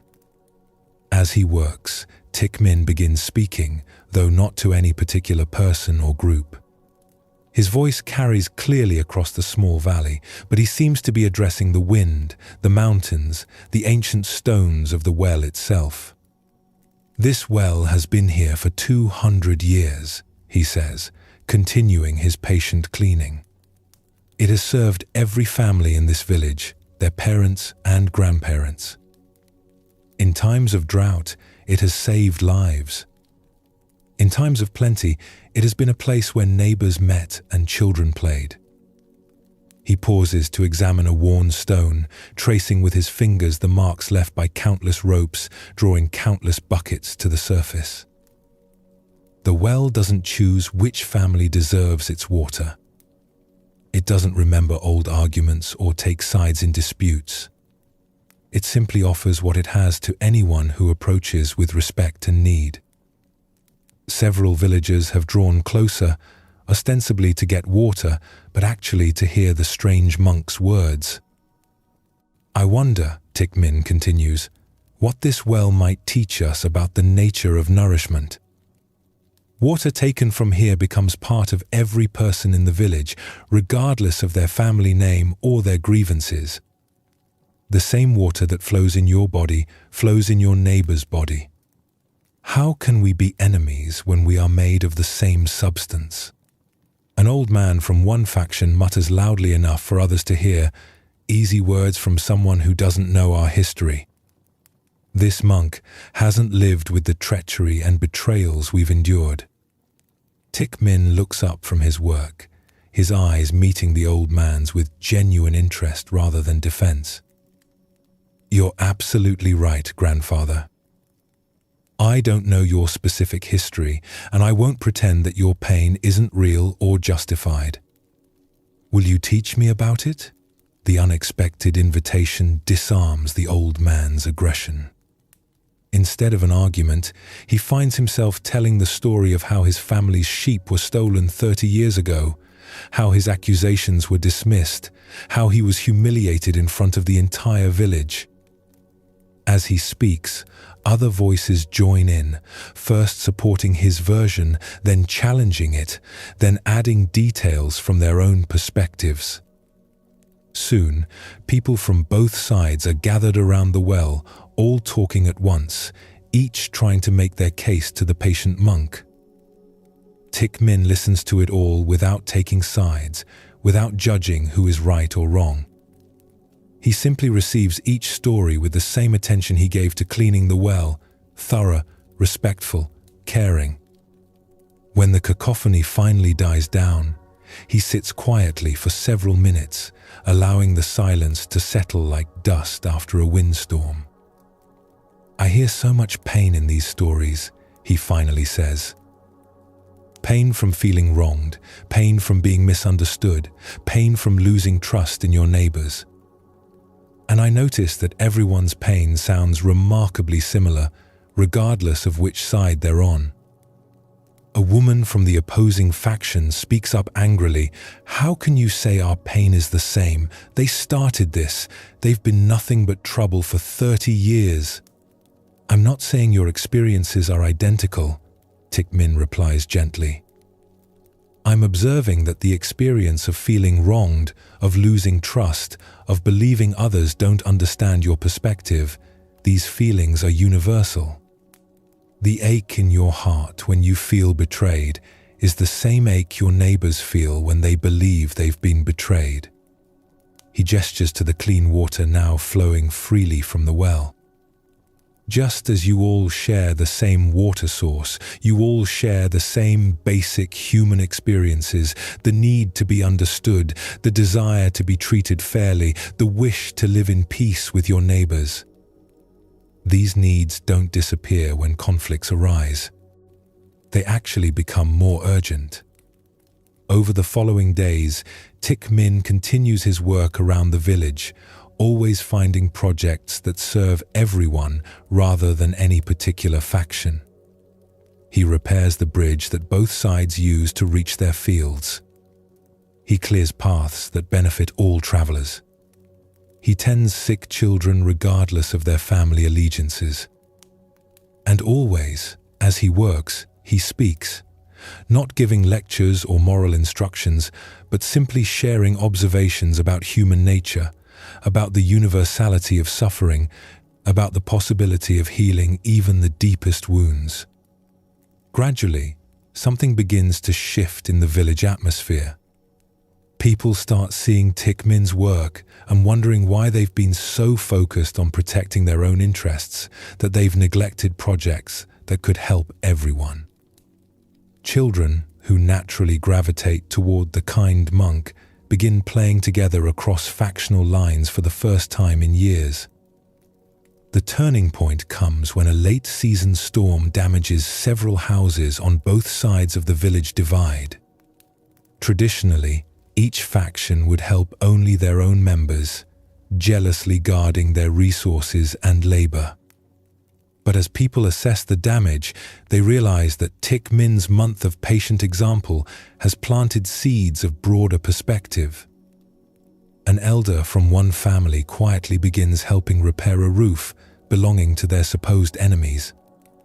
A woman who hasn't spoken to her neighbor in 15 years offers to share her food while the neighbor's kitchen is being rebuilt.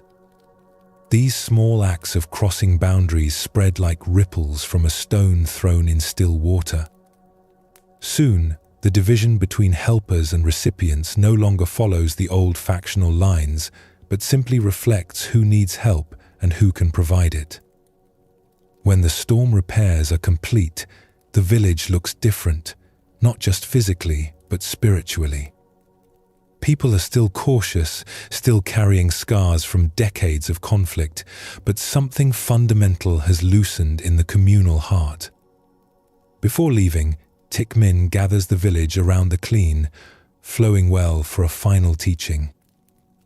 "I'm not naive enough to believe that 1 month can erase 30 years of hurt," he tells them. Healing deep wounds takes time, patience, and courage from everyone involved. But I've watched you rediscover something that was never actually lost, your capacity to care for each other across the lines that seem to divide you. He draws a bucket of water from the well, offering cups to everyone present. This water doesn't know which of you it will nourish. It doesn't carry grudges or remember old disputes. It simply offers life to anyone who will receive it. You have that same capacity to nourish life in your community regardless of past conflicts. As people share the water, some drinking from the same cup as neighbors they had considered enemies that morning, the symbolism is not lost on anyone. Years later, travelers passing through the mountain village often comment on the unusual harmony they observe, not the artificial peace of suppressed conflict, but the mature cooperation of people who have learned to work together despite their differences. When asked about this transformation, villagers inevitably tell the story of the monk who came during their darkest time and taught them to see their shared humanity by cleaning their common well. Tonight, as you rest deeply, consider what wells you might share with those you consider different from yourself, the same needs for understanding, safety, love, and meaning that flow through all human hearts. Can you feel how recognizing this shared source might transform conflicts that seem insurmountable? Let your breathing slow as you rest in the understanding that what divides us is often far less significant than what connects us. That healing ancient wounds begins with the willingness to see our shared humanity beneath surface differences. As you drift even deeper into peaceful rest, your awareness travels now to a small farming village where a young mother named Kisa faces the greatest loss any parent can endure. The morning began like any other, with her toddler son playing in the garden while she prepared the day's meals. But by afternoon, the child lies lifeless in her arms, struck by a sudden fever that no medicine could break. Kisa's grief is beyond measure.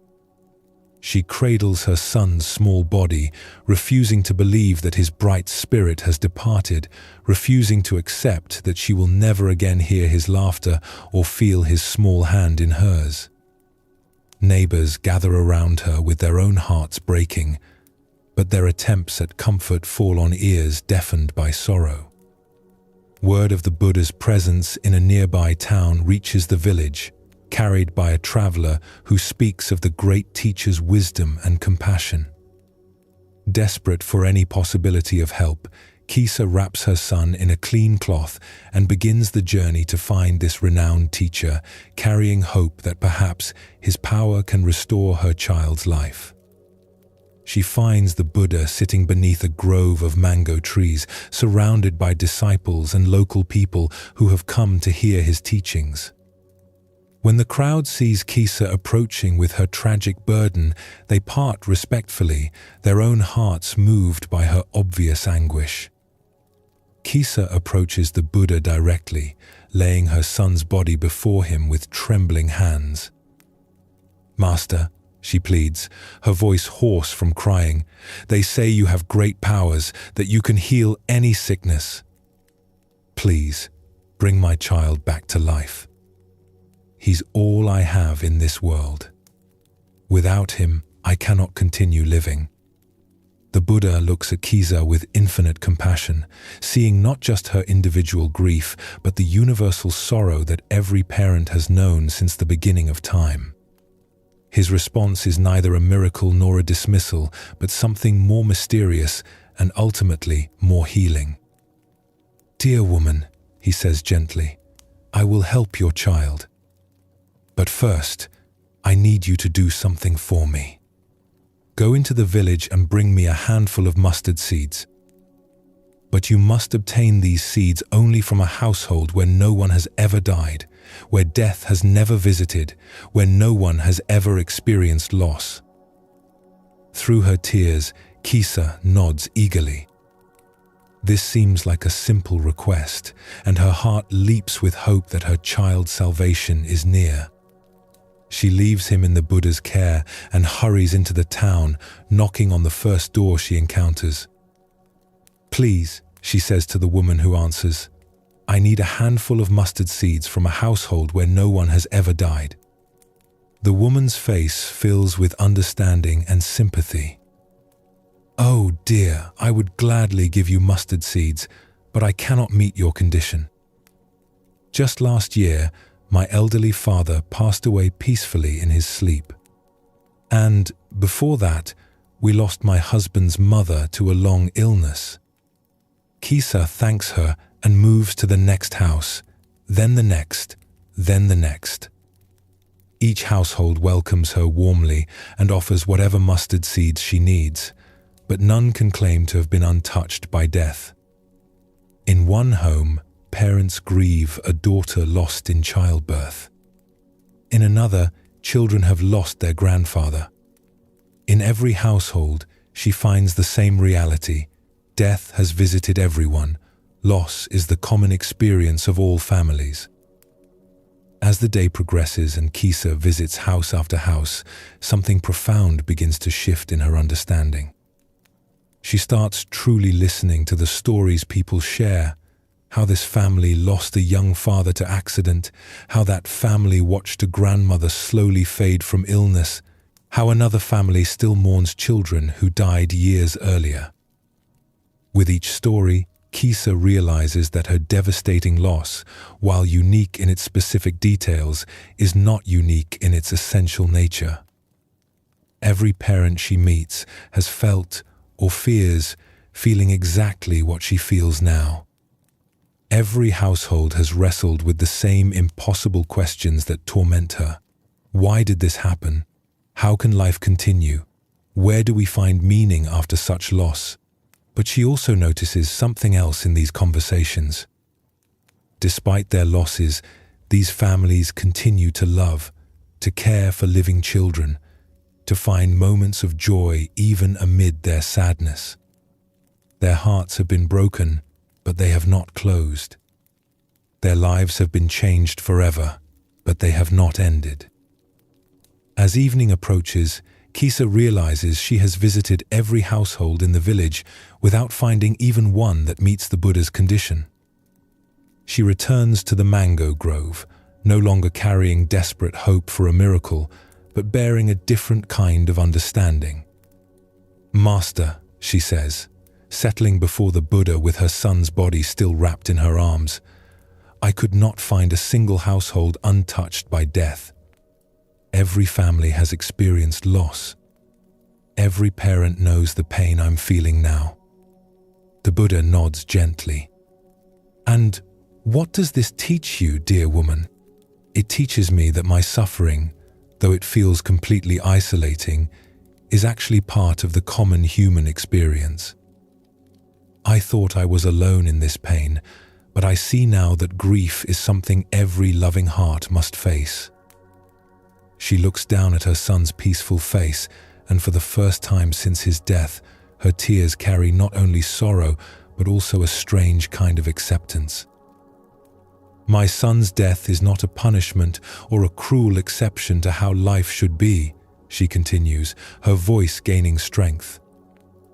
It's part of the same impermanence that touches every life, every family, every heart that dares to love. The Buddha reaches out and places a gentle hand on her shoulder. You have understood something that many people spend lifetimes trying to learn. Your son's death is indeed part of the natural flow of life, just as his birth was. Your grief is the natural response of a loving heart to loss. But how do I live with this knowledge? How do I continue when everything inside me wants to die with him? By recognizing that love itself is not impermanent, even when its objects change form. The love you feel for your son doesn't die when his body dies. That love becomes part of you, and through you, it can continue to flow to other children who need care, other parents who need understanding, other hearts that are breaking just as yours has broken. In the days that follow, Kisa undergoes a gradual transformation. She performs the proper rituals for her son's body with a heart that is still broken but no longer consumed by rage against reality. She begins to see other children in the village with eyes opened by loss to how precious and fleeting childhood is. Slowly, almost without conscious decision, Kisa begins reaching out to other parents who face difficulties with their children. Her experience of devastating loss has given her a unique ability to offer comfort and practical help without empty platitudes or false cheerfulness. She knows intimately what it means to love something you cannot protect, to care for something you cannot keep. Over time, Kisa becomes known throughout the region as someone who can help parents navigate both the joys and sorrows of raising children. Her own childlessness becomes not just a personal tragedy, but a source of wisdom and compassion that serves countless other families. Years later, when people ask Kisa about her transformation from a grief-stricken mother to a source of comfort for others, she always tells the story of the mustard seeds.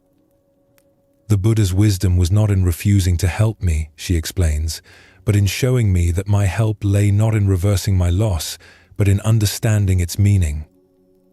When I realized that every parent shares the same fundamental vulnerability, my grief transformed from an isolating prison into a bridge that connects me to all loving hearts.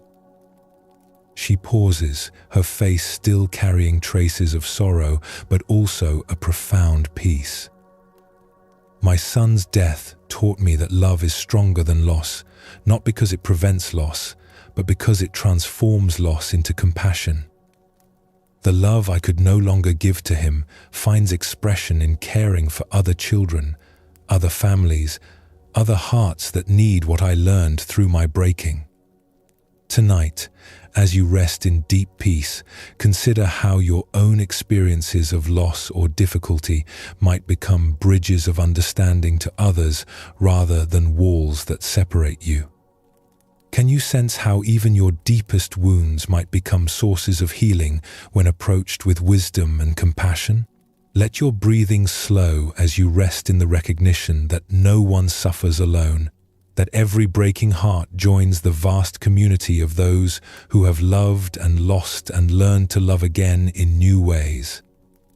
As this journey into compassion and interconnection draws to a close, feel how these teachings have naturally opened your heart. Ananda's scorpion shows us that true compassion flows regardless of the responses we receive. Kusala's generous poverty reveals that real wealth lies in our capacity to share rather than accumulate. Kisa's terrible loss becomes the doorway to understanding our shared vulnerability and our shared strength. Notice how your body has grown naturally heavier as these stories work their gentle magic, each teaching dissolving another layer of the separation between yourself and others. Compassion is not something we must force or fake, but something that emerges naturally when we recognize the truth of our deep interconnection. Your breathing has become deeper and slower as your heart has opened to the understanding that another's suffering truly is our suffering, another's joy truly is our joy. This is not merely a beautiful ideal, but the fundamental truth of how life actually works. As we prepare for the next part of our journey, we turn toward the profound teachings on awakening and Buddha nature, the recognition that the peace and wisdom we seek are not distant goals, but our own deepest nature, always available, always perfect, simply waiting to be discovered beneath the surface movements of the mind. These seeds of compassion planted tonight will continue flowering in their own time, bearing fruit in kindness you don't need to plan or direct. Simply rest now in the vast heart that connects all beings, knowing that as you heal, all beings heal. As you awaken, all beings awaken. Feel yourself drifting toward even deeper rest, carried by the gentle current of universal love that flows through every seeking heart, every open mind, every moment of genuine care. As we drift deeper into this peaceful night of wisdom, your body has found its natural state of profound rest. The teachings on foundation, letting go, and compassion have prepared the soil of your awareness for the most profound recognitions, that the peace you seek is not something to be attained, but something to be remembered, not a distant goal, but your very nature. Feel your breathing becoming slower and deeper still as we explore stories of awakening, not as dramatic events reserved for special people, but as the gentle recognition of what has been true all along. These ancient tales reveal that Buddha nature is not something we must develop, but something we must simply stop covering over. Let these timeless teachings carry you into the depths of rest, where the deepest insights arise not through effort, but through the natural settling of the mind into its own luminous clarity. Feel your awareness drifting like mist through ancient forests, where tall trees filter sunlight into gentle columns of gold. Here, in the mountains where few travelers venture, a simple woodcutter named Huike makes his living harvesting timber for the villages below. For 20 years, he has walked these same paths, cut these same types of wood, lived according to the predictable rhythms of hard physical labor. But something has been stirring in Huike's heart recently, a restlessness he cannot name, a sense that life holds some deeper meaning he has not yet discovered. His work, once satisfying in its simplicity, now feels somehow hollow. His small mountain cabin, once a place of peaceful solitude, now echoes with questions he cannot answer. One morning, while cutting wood in a particularly remote grove, Huike encounters an old monk sitting in meditation beneath a massive pine tree. The monk's presence is so still, so integrated with the forest itself, that Huike almost passes by without noticing him. But something about the quality of stillness draws Huike's attention. He has known the quiet of empty forests, but this is different. Not the absence of activity, but the presence of something profound. The monk seems to radiate the very peace that Huike has been unconsciously seeking. Setting down his axe, Huike approaches respectfully and waits for the monk to open his eyes. When he does, they hold a clarity that seems to see through surface appearances to something deeper. "Venerable sir," Huike begins hesitantly, "I don't mean to disturb your practice, but I find myself drawn to ask you something. I've been working in these mountains for years, and I thought I understood what life was about: honest work, simple living, taking care of basic needs. But lately, I feel like there's something I'm missing, something important that I can't even name." The monk, whose name is Senkan, regards Huike with gentle attention. What is it you think you're missing? I don't know exactly. Peace, maybe? Purpose? Some deeper understanding of what this life is really about? I look at you sitting there, and I can sense something I don't have, a kind of completeness or satisfaction that goes beyond just being comfortable. Senkan nods slowly. And where do you imagine this peace or understanding might be found? Wike considers this question seriously. In study, perhaps? In meditation practice? In living more virtuously? I've heard of masters who spend decades learning sacred texts and sitting in contemplation. Maybe if I abandoned this simple life and dedicated myself to spiritual practice. Before you abandon anything, Senkan interrupts gently. Show me your troubled mind. Point to this thing that lacks peace. Huike starts to respond, then pauses. He looks within, searching for this troubled mind he's been assuming exists. I can feel that something is unsettled, that something wants to understand. Yes, but show me where this unsettled mind is located. Is it in your chest, your head, your hands that hold the axe? The woodcutter searches more carefully, trying to locate the source of his spiritual restlessness. When I look for it specifically, I can't quite grasp it. It's like trying to catch mist in my hands. Ah, Senkan says with a slight smile, if you cannot find this troubled mind even when you search for it carefully, then what exactly needs to be fixed or improved? Huike sits quietly for a long moment, this question penetrating deeper than any teaching he might have expected.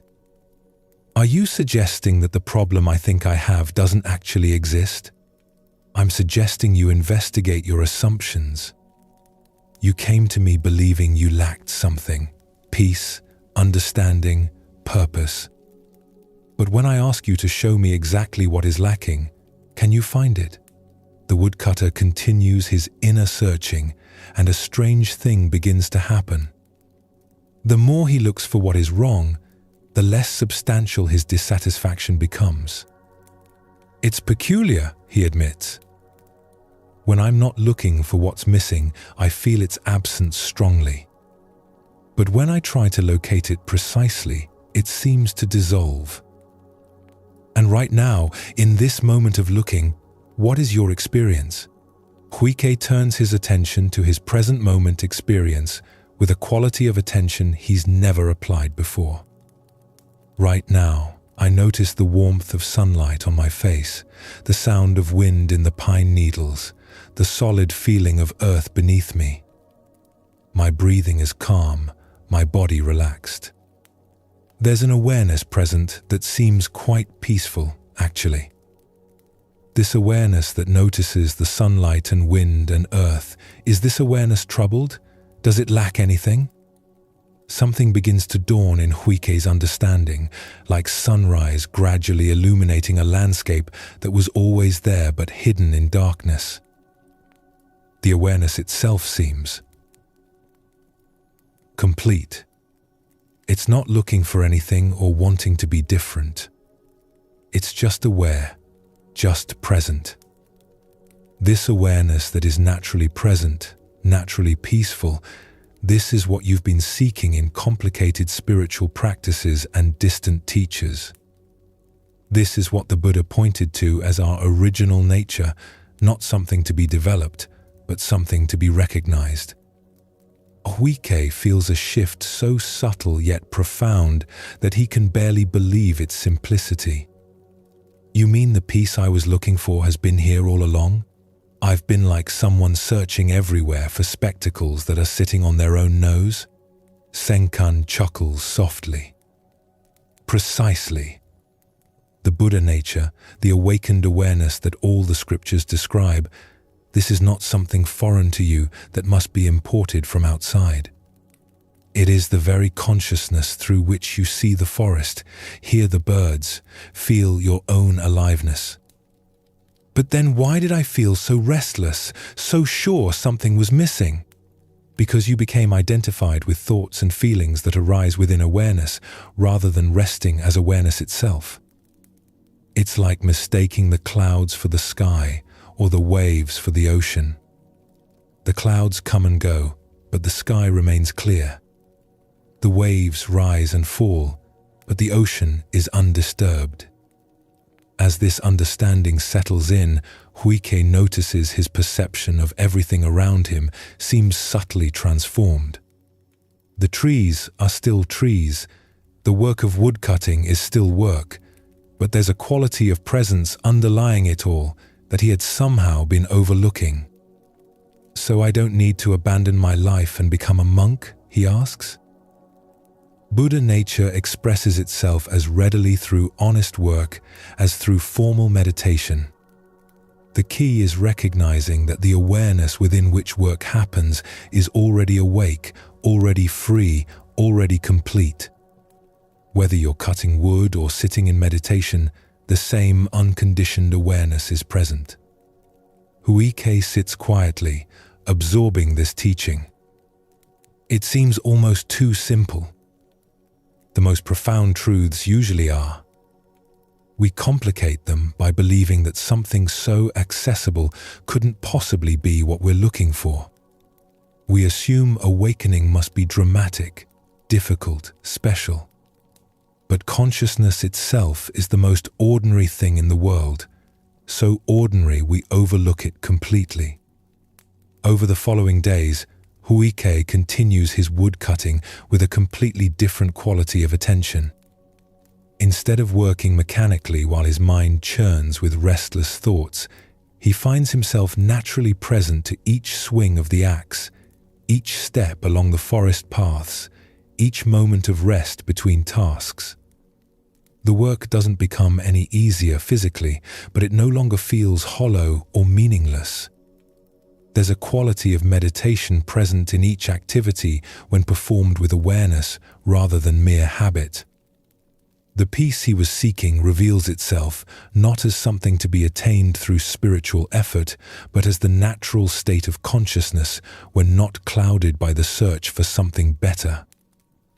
When Huike encounters Senkan again several weeks later, the monk immediately notices the change in the woodcutter's presence. "How is your practice?" Senkan asks. "I'm beginning to understand that I don't have a practice." Huike replies with a gentle smile. "I have a life, and awareness is naturally present within every aspect of it. Sometimes that awareness seems clouded by worry or restlessness, but the awareness itself is never actually disturbed. And your search for something missing? I realize now that I was like a fish swimming frantically through the ocean searching for water. The very awareness that felt dissatisfied was itself the peace I was seeking. I just needed to recognize what was already here rather than trying to get somewhere else." Years later, people in the mountain villages begin to notice something different about the humble woodcutter. His work continues as before, but there's a quality of presence about him that brings peace to others. Children are naturally drawn to him. Troubled adults find themselves feeling calmer after brief conversations with him. When asked about his transformation, Huike always points people back to their own immediate experience. "Look for what is looking," he suggests. The consciousness that is aware of dissatisfaction is itself completely at peace. The mind that seeks awakening is already awake. It just needs to stop seeking long enough to recognize itself. Tonight, as you rest in deepening peace, turn your attention to the awareness that is noticing these words, that is aware of your breathing, that knows the sensation of your body settling into sleep. This awareness itself, not as a concept, but as your most immediate, intimate experience, what the teachings point to as your Buddha nature. Can you sense how this awareness is naturally peaceful, naturally complete? It doesn't need to be improved or developed, only recognized. Like Huike discovering the peace he sought was already present, you need only notice what is already here, naturally awake, naturally at rest. Let your breathing slow as you settle into this recognition, not as an idea, but as your most basic, ever-present reality. Your body continues to sink deeper into comfort as we travel now to a famous monastery where students from across the land come to study with a revered Zen master. The monastery is known for its rigorous training, and competition among students is intense as they strive to demonstrate their spiritual understanding and gain the master's approval.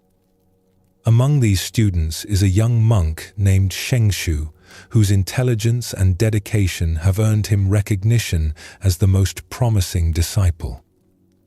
He memorizes sutras effortlessly, his meditation posture is flawless, and his understanding of Buddhist philosophy impresses even senior monks. Everyone, including Shengshu himself, assumes he will be chosen as the master's successor. Also at the monastery works a man named Huineng, who pounds rice in the kitchen to feed the community. Huineng is illiterate, came from a poor family, and has never studied the sacred texts that occupy so much of the other students' time. Most of the monks barely notice him, seeing only a simple laborer doing necessary but unremarkable work. One day, the aging master announces that he wishes to choose his successor, the one who will inherit his teaching authority and guide the monastery after his death. Instead of simply naming his choice, he sets a challenge. Each student should compose a poem demonstrating their understanding of the essence of Buddhist teaching. The poem that best captures the truth of awakening will identify the next master. The students buzz with excitement and anxiety. This is the opportunity they have trained for, the moment when years of study and practice will finally be tested. Shengshu, confident in his abilities, spends days crafting what he believes will be a winning verse. Late one night, when the monastery is quiet, Shengshu writes his poem on the wall where everyone will see it. The body is the Bodhi tree. The mind is like a bright mirror's stand. At all times we must strive to polish it and not let dust collect upon it. When the other students discover the poem in the morning, they are impressed by its wisdom and elegant expression. The verse captures perfectly the conventional understanding of Buddhist practice that through diligent effort we can polish the mirror of consciousness until it reflects reality clearly, free from the dust of ignorance and delusion. The master reads Shengshu's poem and nods approvingly, but says nothing about choosing his successor. He simply instructs that the poem remain on the wall for all to contemplate. That evening, as Huineng works late in the kitchen, he hears other workers discussing the poem. Since he cannot read, they recite it aloud, explaining how it demonstrates deep understanding of the spiritual path. As Huineng listens, something stirs in his understanding. The poem, while expressing conventional wisdom accurately, seems to him to miss something fundamental about the nature of consciousness itself. Unable to write, Huineng asks a literate worker to help him compose a response poem, which he has written beside Shengshu's verse. Bodhi originally has no tree, the bright mirror has no stand. Buddha nature is always clean and pure, where can dust collect? When the students discover this second poem in the morning, reaction is mixed. Some dismiss it as the confused writing of an uneducated kitchen worker who doesn't understand the sophisticated points of Buddhist philosophy. Others sense something profound in its directness, though they can't quite articulate what. Shengshu himself feels both confused and threatened by the simple verse. How can he say the mirror has no stand? He asks other students. How can he claim Buddha nature needs no polishing? This contradicts everything we've been taught about the importance of practice and purification. But when the master reads Huineng's poem, his face shows a recognition that has been absent until now. He calls for the rice pounder to meet with him privately that evening. In his simple quarters, the master looks deeply into Huineng's eyes. "Do you understand what you wrote?" "I understand what I experience," Huineng replies simply. "When I look for this mind that needs polishing, I cannot find it. When I search for dust on the mirror of awareness, I find only clear knowing. The very consciousness that would do the polishing is already pure, it just needs to recognize its own nature." The master nods slowly. Shengshu's poem expresses the path of gradual cultivation, the belief that through persistent effort we can purify consciousness and eventually achieve enlightenment. Your poem points to sudden recognition, the understanding that awareness is already enlightened and needs only to recognize itself. "Are both approaches valid?" Huineng asks.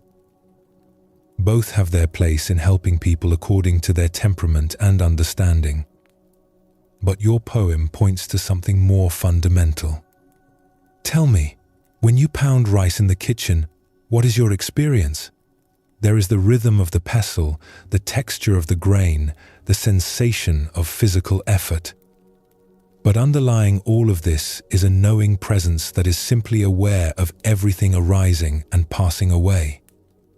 This awareness itself is never tired, never confused, never in need of improvement.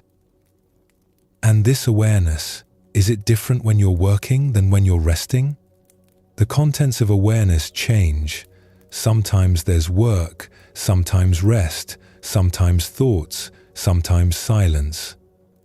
But the awareness itself is constant, like space that remains unaffected whether it contains clouds or clear sky. The master smiles with deep satisfaction.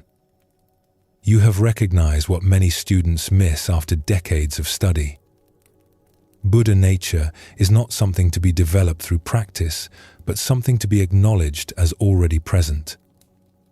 The mirror of consciousness is not gradually polished to clarity, it is inherently clear, and we need only stop believing that it's dusty. Over the following days, word spreads that the master has chosen Huineng as his successor. Many students are shocked and angry. 5. How could an illiterate rice pounder be selected over brilliant scholars like Shengshu? Shengshu himself approaches the master, his confusion evident. "Teacher, I don't understand your choice." Huineng knows none of the scriptures, has no formal training, cannot even read the sacred texts. How can he guide others who are more educated and experienced? The master considers this question carefully. Knowledge of scriptures and philosophical understanding have great value for helping others learn. But the essence of teaching is not transmitting concepts, but pointing people toward their own Buddha nature. This requires not more knowledge, but clearer recognition of what is already present. He pauses, looking compassionately at his devoted student. "Your years of study and practice have been valuable, Shengshu. But they have also created a subtle assumption that awakening is something to be achieved through accumulation and effort. Huineng's clarity comes from recognizing that consciousness is already awake. It just needs to stop trying to wake itself up. But surely practice is necessary? Surely we must work to purify the mind? Practice can be helpful for settling mental agitation and developing beneficial qualities. But if we practice with the assumption that we lack Buddha nature and must develop it, we reinforce the very ignorance that causes suffering. True practice is the expression of Buddha nature, not the method for attaining it." That night, Huineng quietly leaves the monastery, knowing that his selection has created too much controversy for peaceful teaching. He spends the next 15 years in hiding, deepening his realization while working at various humble jobs. When he finally emerges to teach, his approach revolutionizes Zen Buddhism. Instead of emphasizing gradual purification through accumulating merit and knowledge, he points directly to the mind's inherent enlightenment. Instead of complex practices designed to achieve awakening, he shows people how to recognize the awareness that is already awake. Years later, when students ask about the difference between his teaching and more gradual approaches, Huineng often refers to the two poems that marked his recognition as the master's successor. Both poems contain truth, he explains. If you believe your mind is dusty, then by all means practice polishing it. But don't forget to ask, who is doing the polishing? The consciousness that seeks to purify itself is already pure. It just needs to recognize its own nature instead of focusing on imaginary dust. He smiles gently at his students. The most profound realization is also the simplest. What you are seeking, you already are. The Buddha nature you hope to develop is the very awareness through which you understand these words. Stop looking for it somewhere else and recognize what is looking. As you rest deeply tonight, consider your own relationship to spiritual seeking. Are you trying to polish a mirror that is already clear? Can you sense the awareness that knows your thoughts and experiences without being disturbed by them? This knowing presence is your Buddha nature, not something to be developed, but something to be recognized as what you most fundamentally are. Let your breathing slow as you settle into this recognition, not as a concept, but as your most basic, intimate reality. Like the mirror that is inherently bright, your awareness is naturally clear, naturally awake, naturally at peace. Feel your consciousness drifting deeper now, like settling into a warm pool of perfect stillness. Let your awareness travel to a small roadside tea stall where an old woman has served travelers for 30 years. Her tea house is nothing special to look at, a simple wooden structure with a few rough tables and benches, but travelers often speak of the unusual peace they experience there. The old woman, whose name is Kaoshan, moves through her simple tasks with unhurried grace. She prepares tea with complete attention, serves food with genuine care, and listens to travelers' stories with presence that makes each person feel truly heard. There's something about her that makes people slow down, breathe deeper, speak more honestly about their lives. One day, a famous Zen master named Dongshan arrives at her tea stall during a journey between monasteries. He is accompanied by several disciples who treat him with obvious reverence, hanging on his every word and competing for his attention and approval. Dongshan has heard rumors about this old woman from other travelers, stories suggesting that despite her lack of formal education or monastic training, she possesses unusual wisdom. He decides to test her understanding, perhaps expecting to find simple faith rather than genuine insight. As Taoshan serves tea to the group, Dongshan poses a question designed to reveal the depth of someone's realization. Old woman, where does Buddha nature reside? The question is a classical test, one that could be answered in sophisticated ways, demonstrating knowledge of various Buddhist philosophical schools. The disciples lean forward, curious to hear how this simple tea seller will respond to their master's profound inquiry. Taoshan pauses in pouring tea, not from confusion, but from what seems like genuine consideration of the question. Then, instead of giving a verbal answer, she simply continues serving, placing cups before each person with careful attention, filling them with perfectly prepared tea, offering small cakes with gracious hospitality. Dongshan waits for her verbal response, then realizes that her actions may themselves be the answer. "I asked you about Buddha nature," he says, with slight impatience. Can you respond to my question? Cao Shan looks at him with eyes that hold both humor and compassion. Honored sir, I have been answering your question continuously since you arrived. Buddha nature is not hiding somewhere that requires special knowledge to locate. It is expressing itself in every moment of genuine presence. She gestures to the teacups. When I prepare this tea with full attention, Buddha nature prepares tea. When I listen to a traveler's worries with an open heart, Buddha nature listens. When I clean these simple tables with care for the next guests, Buddha nature cleans. One of the disciples interrupts, but those are just ordinary activities. Surely Buddha nature is something more profound than serving tea and cleaning tables? More profound than presence itself? Cao Shan asks gently.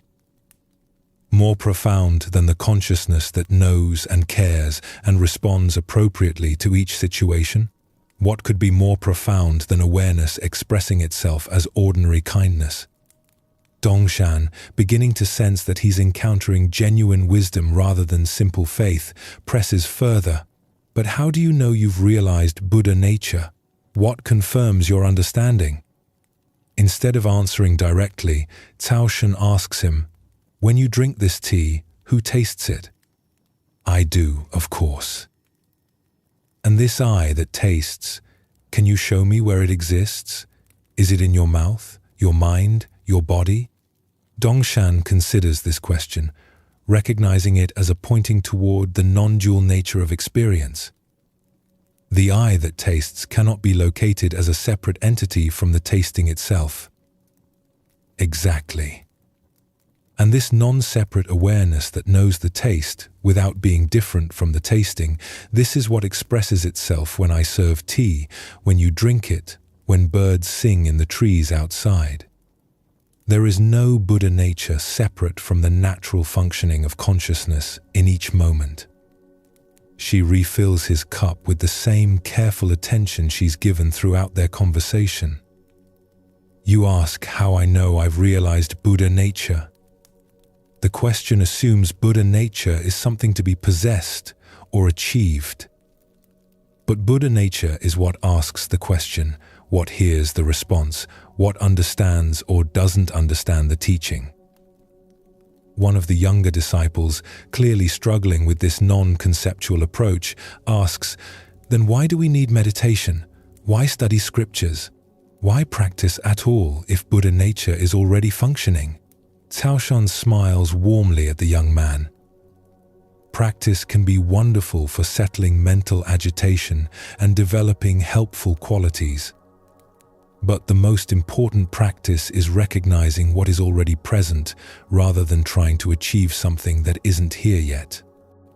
She wipes the table with the same attention she gives to everything else. When you meditate, what meditates? When you study, what understands the teachings? When you try to find Buddha nature, what is doing the seeking? The very capacity that engages in spiritual practice is itself the Buddha nature you're seeking. Dongshan sits quietly, recognizing that his initial intention to test this old woman's understanding has transformed into receiving profound teaching from her. You speak of Buddha nature as if it's the most ordinary thing in the world. Because it is. It's so ordinary, so constantly present that we overlook it while searching for something special or exotic. It's like wearing glasses while frantically searching for them. The very thing that enables our seeking is what we're seeking. As the afternoon progresses, more travelers stop for tea, and Dongshan observes how Cao Shan interacts with each person. Her responses are perfectly suited to each individual, challenging the arrogant, comforting the troubled, listening patiently to the lonely, offering practical advice to the confused. But what impresses him most is that none of this appears calculated or forced. Her responses arise naturally from a deep presence that seems to know instinctively what each situation needs. This is Buddha nature in expression, not as a philosophical concept, but as lived wisdom responding appropriately to life as it unfolds.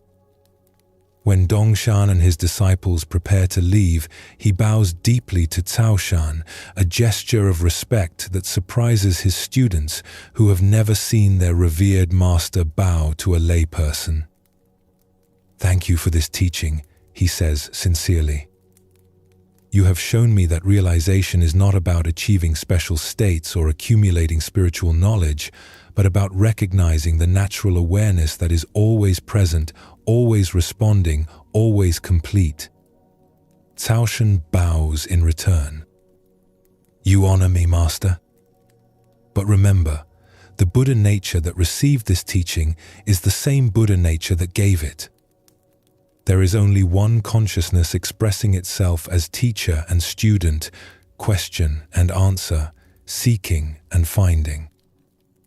Years later, when students ask Dongshan about the most profound teaching he ever received, he often tells the story of the old woman's tea stall. "She taught me that enlightenment is not somewhere else, waiting to be discovered through special efforts. It is the natural functioning of consciousness in each moment, sometimes clear, sometimes clouded, but always present, always Buddha nature expressing itself as whatever is happening." He pauses, smiling at the memory. The most extraordinary realization is recognizing the absolute ordinariness of what we truly are. Buddha nature serves tea, washes dishes, listens to travelers' stories, and answers Zen masters' questions with the same natural presence. It is what you are, not what you might become. Tonight, as you rest in deepening peace, notice the consciousness that is aware of these words, that knows the sensation of breathing, that experiences the settling of your body into sleep. This aware presence is your Buddha nature, not something special or mystical, but the most ordinary, intimate aspect of your being. Like Caoshan serving tea with complete presence, you can recognize that whatever you're experiencing right now is Buddha nature expressing itself as your life. There's nothing to achieve, nothing to become, only the recognition of what you have always been. Let your breathing slow as you settle into this understanding, not as a belief, but as your most immediate reality.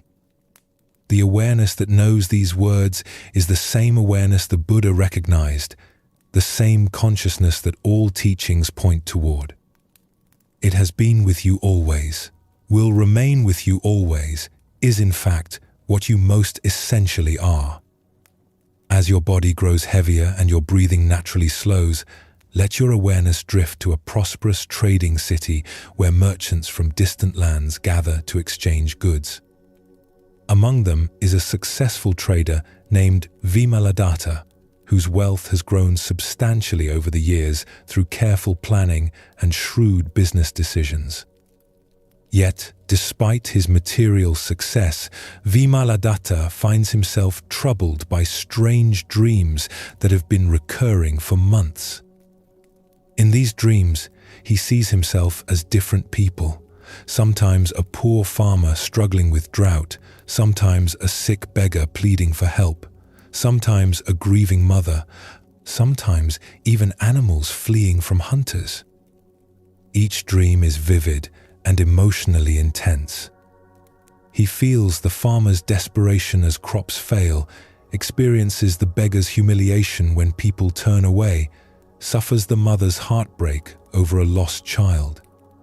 When he wakes, it takes time to remember who he actually is, the successful merchant whose life is quite comfortable and secure. These dreams begin to affect his waking hours.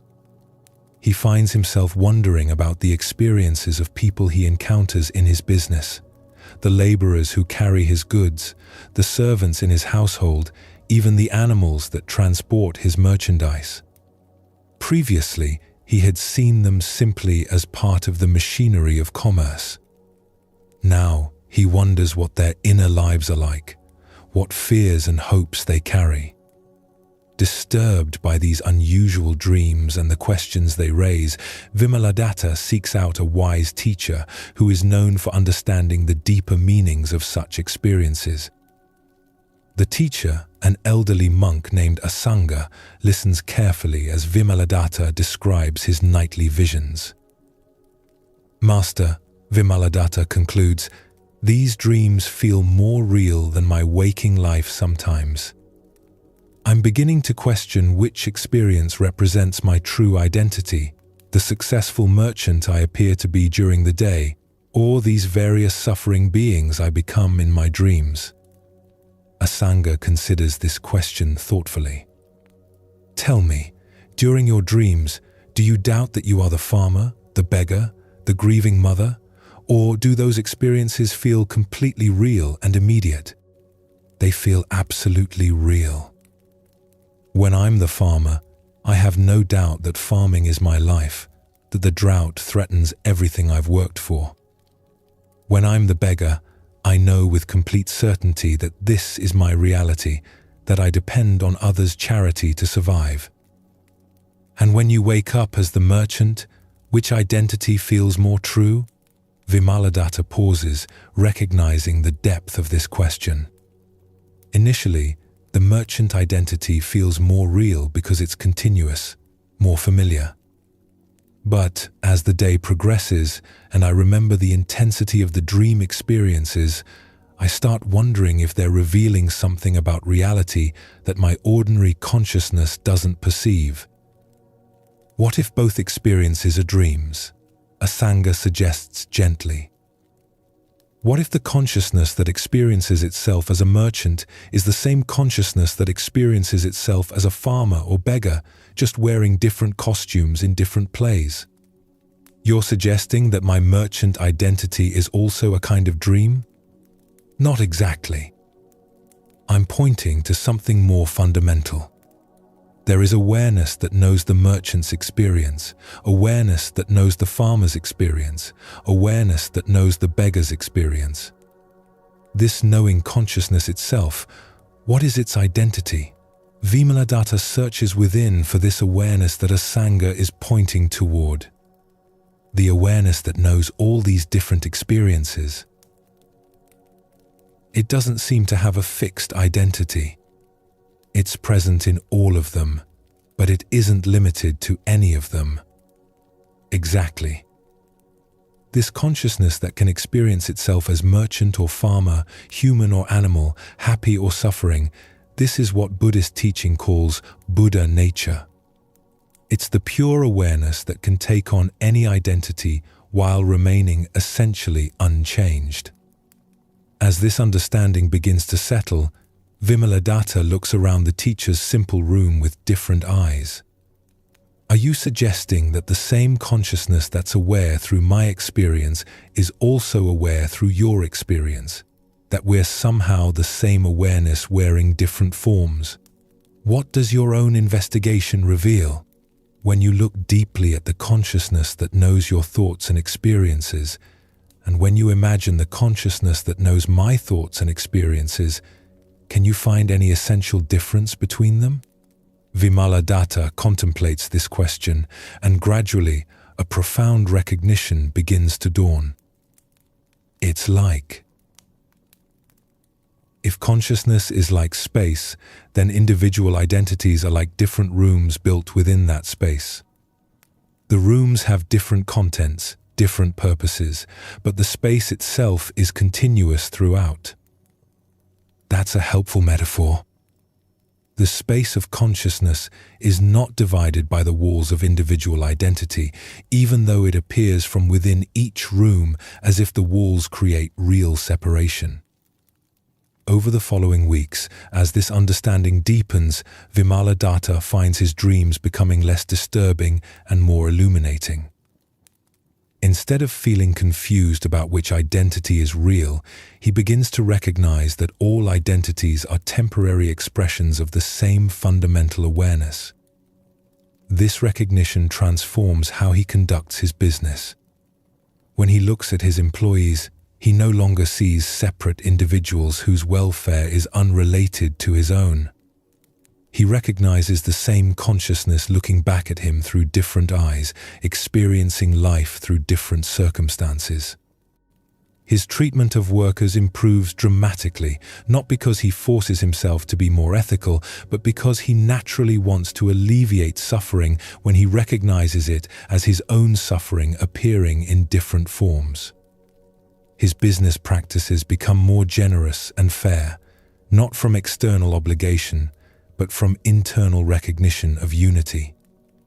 The dreams gradually become less frequent as Vimaladatta integrates their teaching into his waking understanding. When they do occur, he experiences them with fascination rather than disturbance, recognizing them as consciousness exploring different aspects of its own nature.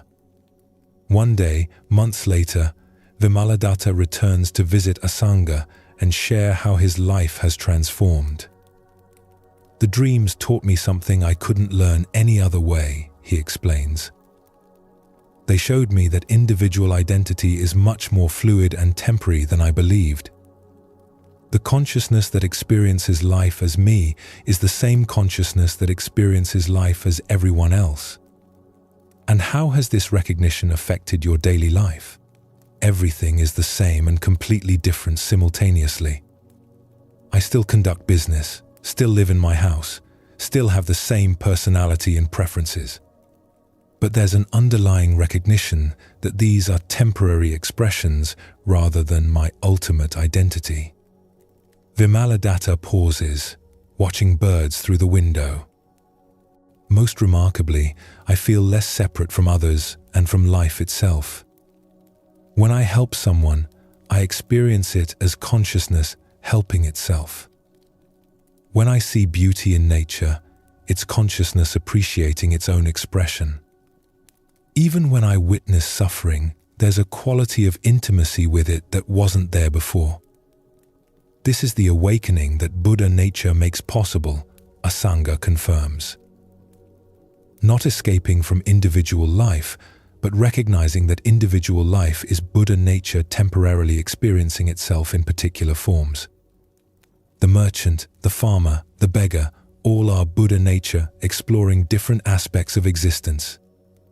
Years later, when other merchants ask Vimaladatta about his transformation from someone focused solely on profit to someone known for unusual wisdom and generosity, he often tells them about his dreams. "Those dreams taught me that what I thought was my fixed identity, successful merchant, was actually just one temporary expression of something much larger. When you truly understand that the consciousness looking through your eyes is the same consciousness looking through everyone else's eyes, business becomes a form of spiritual practice, and success means contributing to the well-being of the whole." Tonight, as you drift towards sleep, consider your own dreams and how they reveal the fluid nature of identity. The consciousness that experiences dreams is the same consciousness that experiences waking life, aware, present, unchanged whether the content is familiar or strange, pleasant or difficult. This awareness that knows all your experiences while being limited by none of them is your Buddha nature. It has appeared as every character in your dreams, every version of yourself you've ever been, every experience you've ever had. Yet, it remains essentially unchanged, essentially free, essentially awake. Let your breathing slow as you rest in this recognition, allowing yourself to settle into the spacious awareness that is your deepest nature. Like Vimaladatta's dreams revealing the unity beneath apparent differences, your own rest tonight can reveal the awakened consciousness that has been present all along. As this exploration of awakening and insight draws to a close, notice how these profound recognitions have naturally deepened your rest. Huike's meeting with Senkan reveals that what we seek is the very awareness that's seeking. Huineng's mirror poem points to the Buddha nature that needs no polishing, only recognition. Cao Shan's tea service demonstrates enlightenment, expressing itself through ordinary presence. Vimaladatta's dreams show how consciousness explores different identities while remaining essentially unchanged. Feel how your body has grown naturally heavier as these teachings worked their silent transformation, each story revealing another aspect of the fundamental truth that awakened awareness is not something to be achieved, but something to be recognized as your own most intimate nature. Your breathing has become slower and deeper as these insights settled into understanding beyond concepts, beyond beliefs, into direct recognition of what you have always been. The peace you've been seeking is the very consciousness that has been doing the seeking. As we approach the later stages in our journey, we turn toward the profound rest that comes from recognizing that there's ultimately nothing to attain, nothing to fix, nothing to become. These closing teachings on simple being and deep rest will carry you into sleep itself as a form of awakening, where the ordinary miracle of consciousness naturally settles into its own perfect nature. The seeds of recognition planted tonight will continue flowering in dreams and in the space between dreams, in ways that don't require your effort or understanding. Simply rest now in the vast awareness that knows all experiences while being limited by none, that dreams all identities while remaining eternally free. Feel yourself being carried toward the deepest rest of all, the recognition that what you are seeking, you already are. As we enter the final part of this gentle journey through Buddhist wisdom, your body has found its natural state of complete relaxation.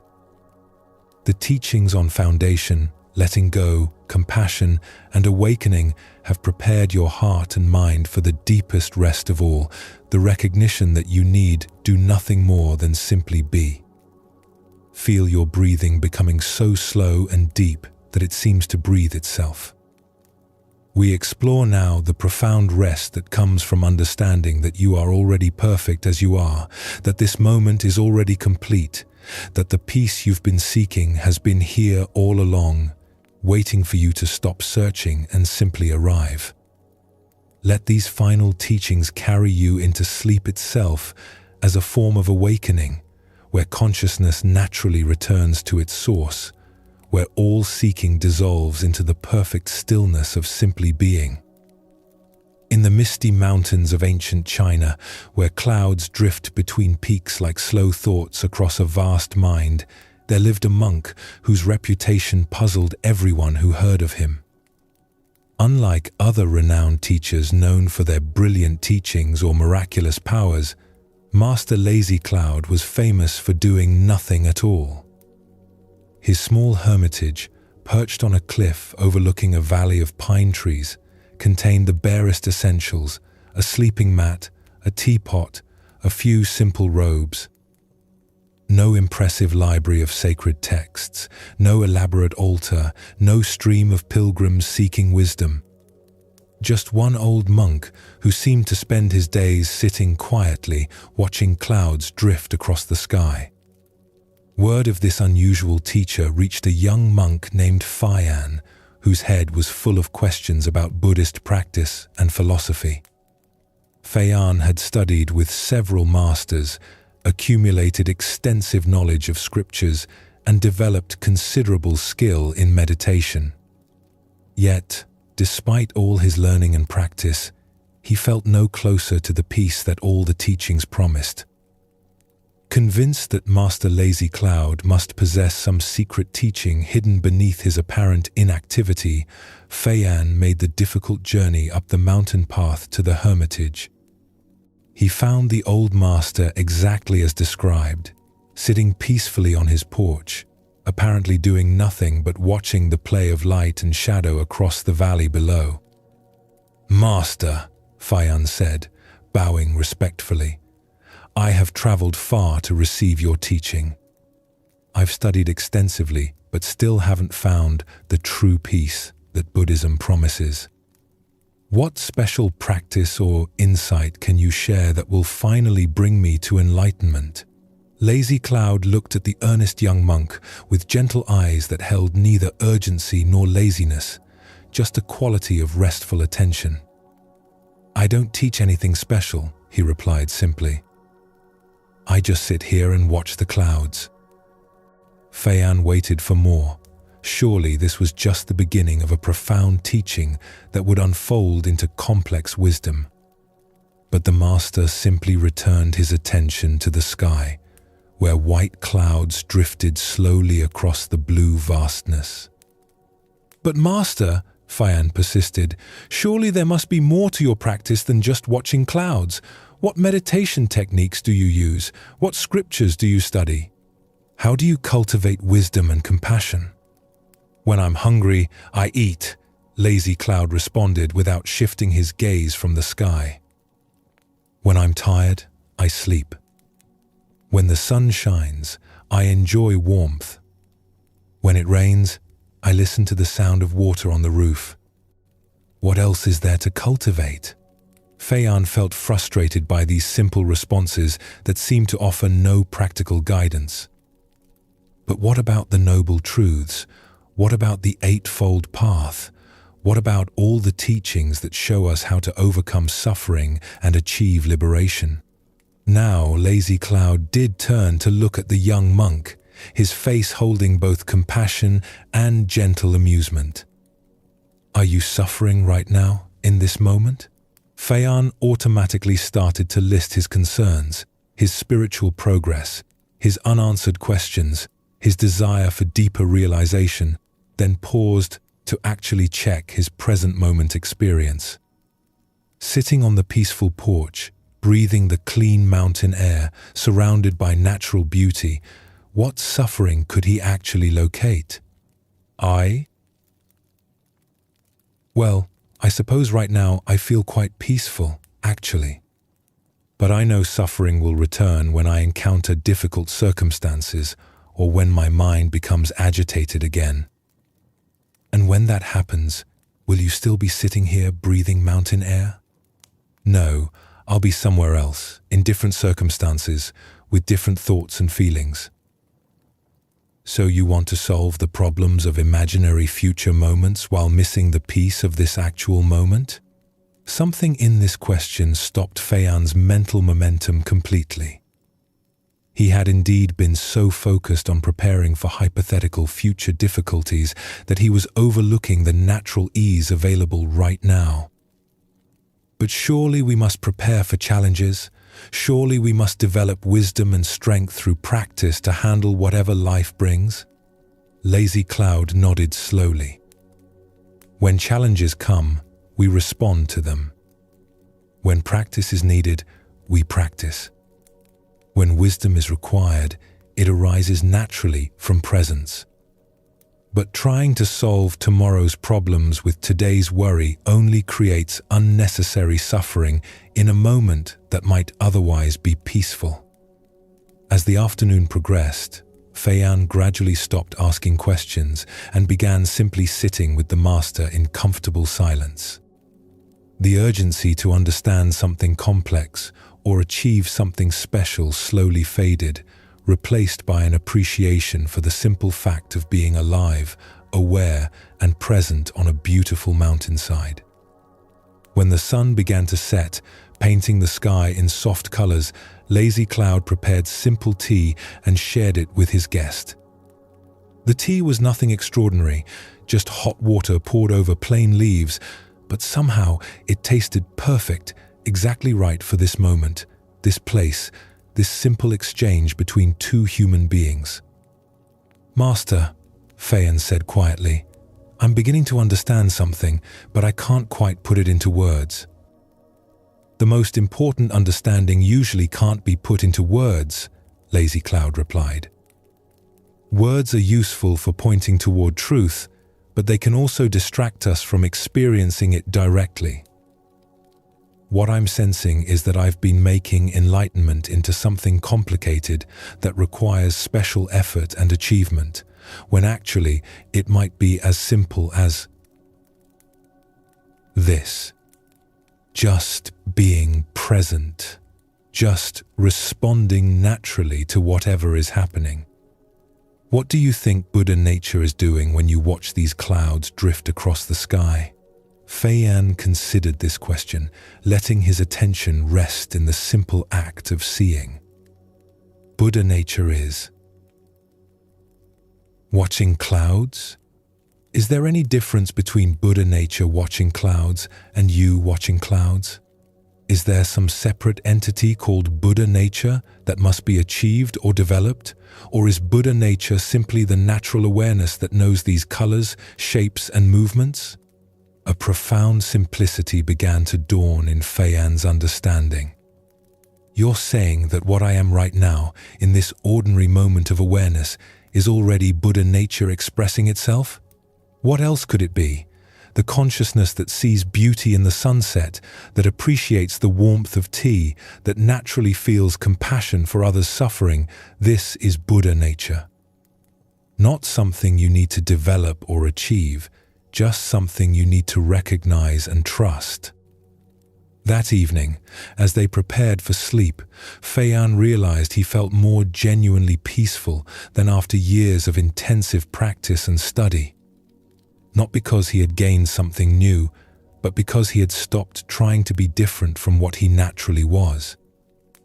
"Master," he asked as they settled into their simple bedding, "if enlightenment is this simple, why do so many people struggle with spiritual practice for decades without finding peace?"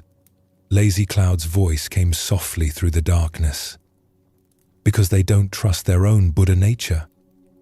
They think it needs to be improved, purified, or developed before it can bring them happiness.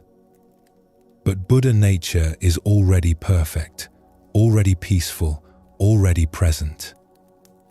It just needs to stop trying to become something other than what it is."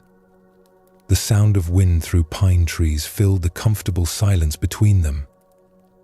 "Your practice," the master continued, "is not to achieve some special state, but to recognize and trust the awareness that is already here. When you do this, everything becomes practice: eating, sleeping, walking, working, even doing nothing at all." Feiyan spent several more days at the hermitage, gradually integrating this understanding into his being. He discovered that when he wasn't trying to be enlightened, presence came naturally. When he stopped evaluating his spiritual progress, contentment arose spontaneously. When he quit seeking special experiences, ordinary moments revealed their inherent completeness. When he finally prepared to leave, Feiyan bowed deeply to his teacher. "Thank you for showing me that what I was seeking was what I already am." Lazy Cloud smiled. "I didn't show you anything. You recognized your own nature by simply stopping long enough to notice it. This recognition is available to everyone, always, in every ordinary moment." Years later, when Feiyan had become a teacher himself, students often asked him about the most important teaching he ever received. He would tell them about Master Lazy Cloud and the profound lesson of doing nothing special. "The deepest wisdom," he would say, "is recognizing that what you are right now, in this ordinary moment, is already the Buddha nature that all practices point toward. You don't need to become someone else or achieve special states. You need only trust the awareness that is naturally present, naturally peaceful, naturally wise." Tonight, as you settle into sleep, remember Master Lazy Cloud's teaching. You don't need to do anything special, achieve any particular state, or become someone different. The consciousness that knows these words, that feels your body settling into rest, that naturally releases into sleep, this is already your Buddha nature, already perfect, already free. Let your breathing slow as you trust this natural awareness, allowing it to simply be what it already is without trying to improve or change it. Like clouds drifting across a vast sky, thoughts and experiences come and go, but the awareness that knows them remains spacious, peaceful, and complete. The return to silence. As your breathing becomes so gentle, it hardly seems to move. Feel your awareness settling like dust in a closed room, like water finding its own level, like the natural return of all things to their source.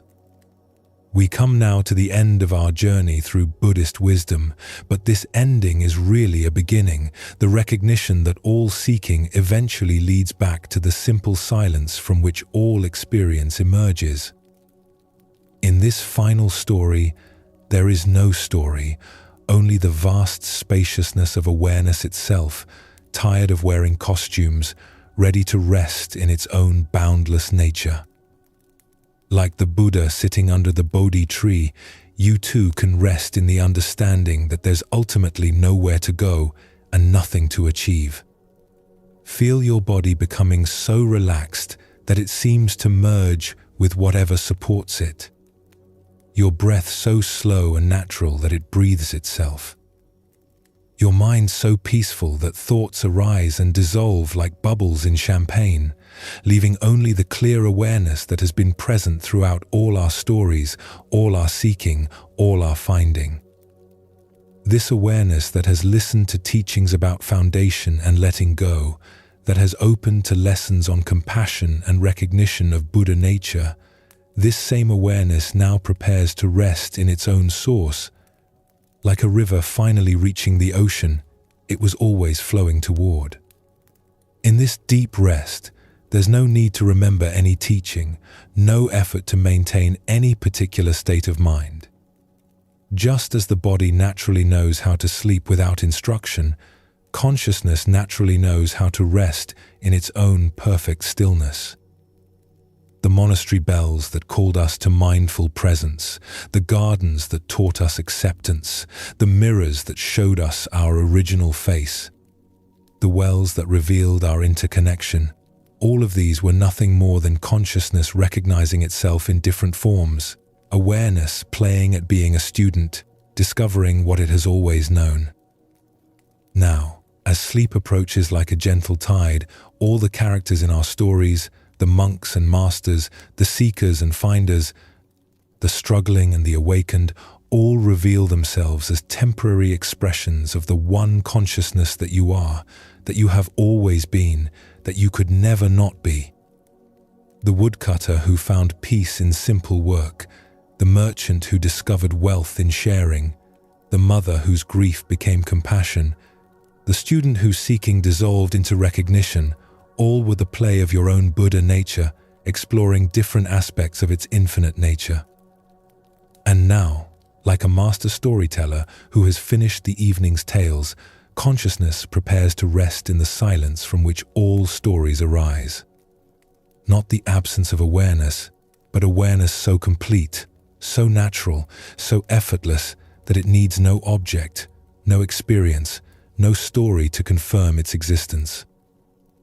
In this settling into sleep, there's no one sleeping and nothing to sleep into, only the natural return of awareness to its own source, like space relaxing back into space, like light settling into light, like silence deepening into the perfect silence that contains all sounds, yet remains forever undisturbed. The teachings of Buddhism, the wisdom of all the world's great traditions, the seeking of countless generations, all point toward this simple rest, this natural ease, this uncomplicated presence that needs no effort to maintain and no practice to achieve. Your breath grows so quiet now, it's barely perceptible. Your heartbeat so gentle it seems to pulse in rhythm with the universe itself. The boundary between your individual consciousness and the vast awareness that contains all experience dissolves like salt in water, leaving only the taste of pure being. There's nothing more to seek, nothing left to understand, nothing additional to achieve. The peace you've been looking for has been here all along as the very seeking itself. The love you've been yearning for is the very capacity to yearn. The wholeness you've been pursuing is the very consciousness that pursues. Rest now in this recognition, not as a thought, but as your most intimate reality. Let sleep come naturally, knowing that even in the deepest rest, the essential awareness that you are continues, perfect and unchanged, like the clear sky that remains serene, whether filled with clouds or empty of all phenomena. The stories we've shared tonight were just waves on the ocean of consciousness, temporary forms appearing in the vast space of awareness that you are. Now the waves settle back into the ocean, and the ocean rests in its own infinite depth, its own boundless peace, its own perfect stillness. From the deepest rest, you need do nothing. Be nothing special. Achieve nothing more. Simply allow consciousness to rest in its own nature, as vast as space, as natural as breathing, as peaceful as the deepest sleep, as awake as the most luminous awareness. This is the final teaching, that there is no final teaching, only the endless rest of awareness in its own perfect nature. Sleep now, dear friend, knowing that you are already everything you have been seeking, already home in the heart of Buddha nature itself. Let go completely.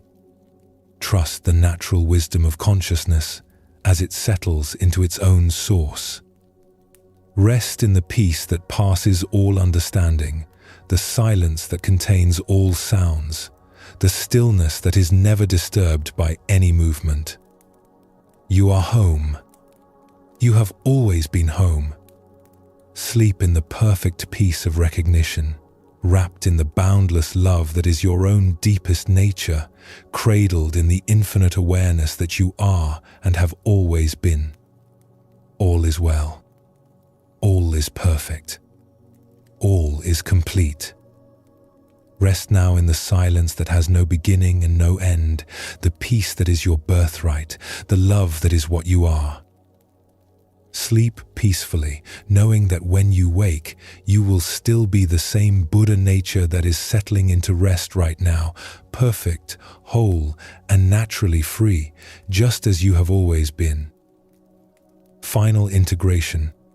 And so our journey through the wisdom of ages comes to its natural completion, like a river reaching the sea, like the evening star settling into dawn.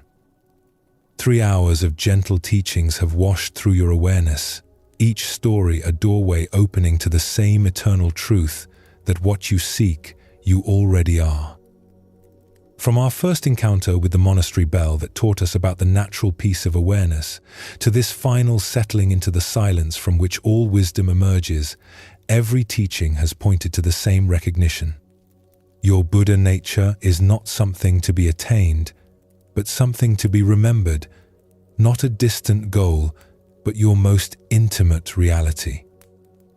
Feel how these ancient wisdoms have worked their subtle magic, not by adding something new, but by removing what was never really there, the belief that you are separate from the peace you seek, different from the love that surrounds you, apart from the wholeness that is your deepest nature.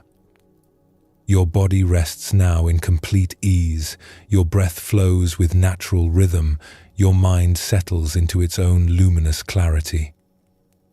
This is not the result of effort, but the natural state revealed when effort ceases, not an achievement, but the uncovering of what has been present all along. The teachings will continue their gentle work as you sleep, seeds of wisdom flowering in dreams you may never remember, insights ripening in the fertile darkness of rest. Trust this natural process as you would trust a garden to grow while you sleep, knowing that consciousness itself is the gardener tending the growth of understanding. When you wake tomorrow, you will still be the same Buddha nature that is settling into sleep tonight. The same awareness that listened to stories of compassion will open its eyes to a new day. The same peace that learned about letting go will meet whatever circumstances arise. The same love that recognized its interconnection with all beings will move through your life, blessing everyone you encounter with its natural kindness. From all of us at Sleepy Monk, we offer our deepest gratitude for sharing this journey into the heart of Buddhist wisdom. May you rest in profound peace, knowing that you carry within you an inexhaustible treasure, the awakened consciousness that is your true nature. May you dream the sweetest dreams and wake refreshed in the natural joy of simply being. May these teachings continue flowing through your life like a gentle stream, nourishing all those whose paths cross yours. And may you always remember the simple truth that underlies every Buddhist teaching: you are already perfect, already whole, already home in the heart of unlimited awareness. Sleep well, and thank you for joining us here at Sleepy Monk.